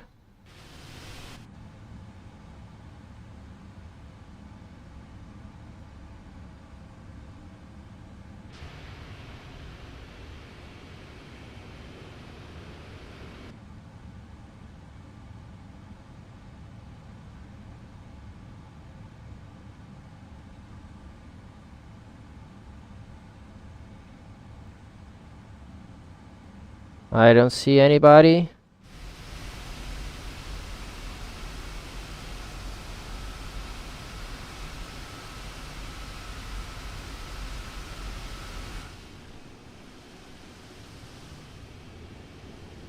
Let's see if we can make at least, yeah, behind the yellow lines. Yeah, looks okay to me.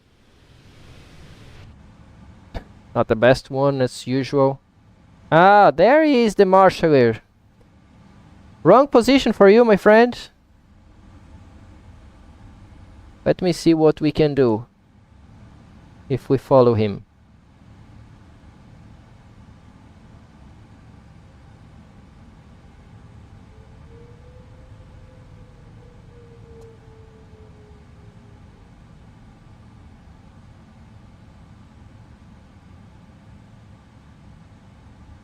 Yeah, they told me to stop. We do it. Okay, APU is running. Parking brake is set. Engine shut down. Seat belts. Pumps.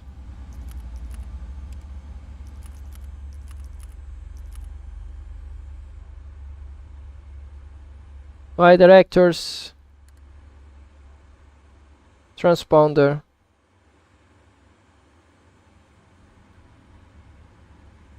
Yeah, now you're moving. You know, you didn't do a good job. So, by the way, we need to go here to get our shocks. So, ground operations, set shocks. Yep, shocks are set. We can release our parking brake. Parking brake release, airplane did not move. I'm going to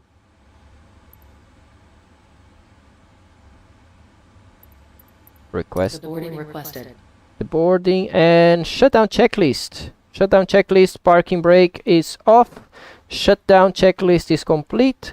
Let's see from outside what they can do to us.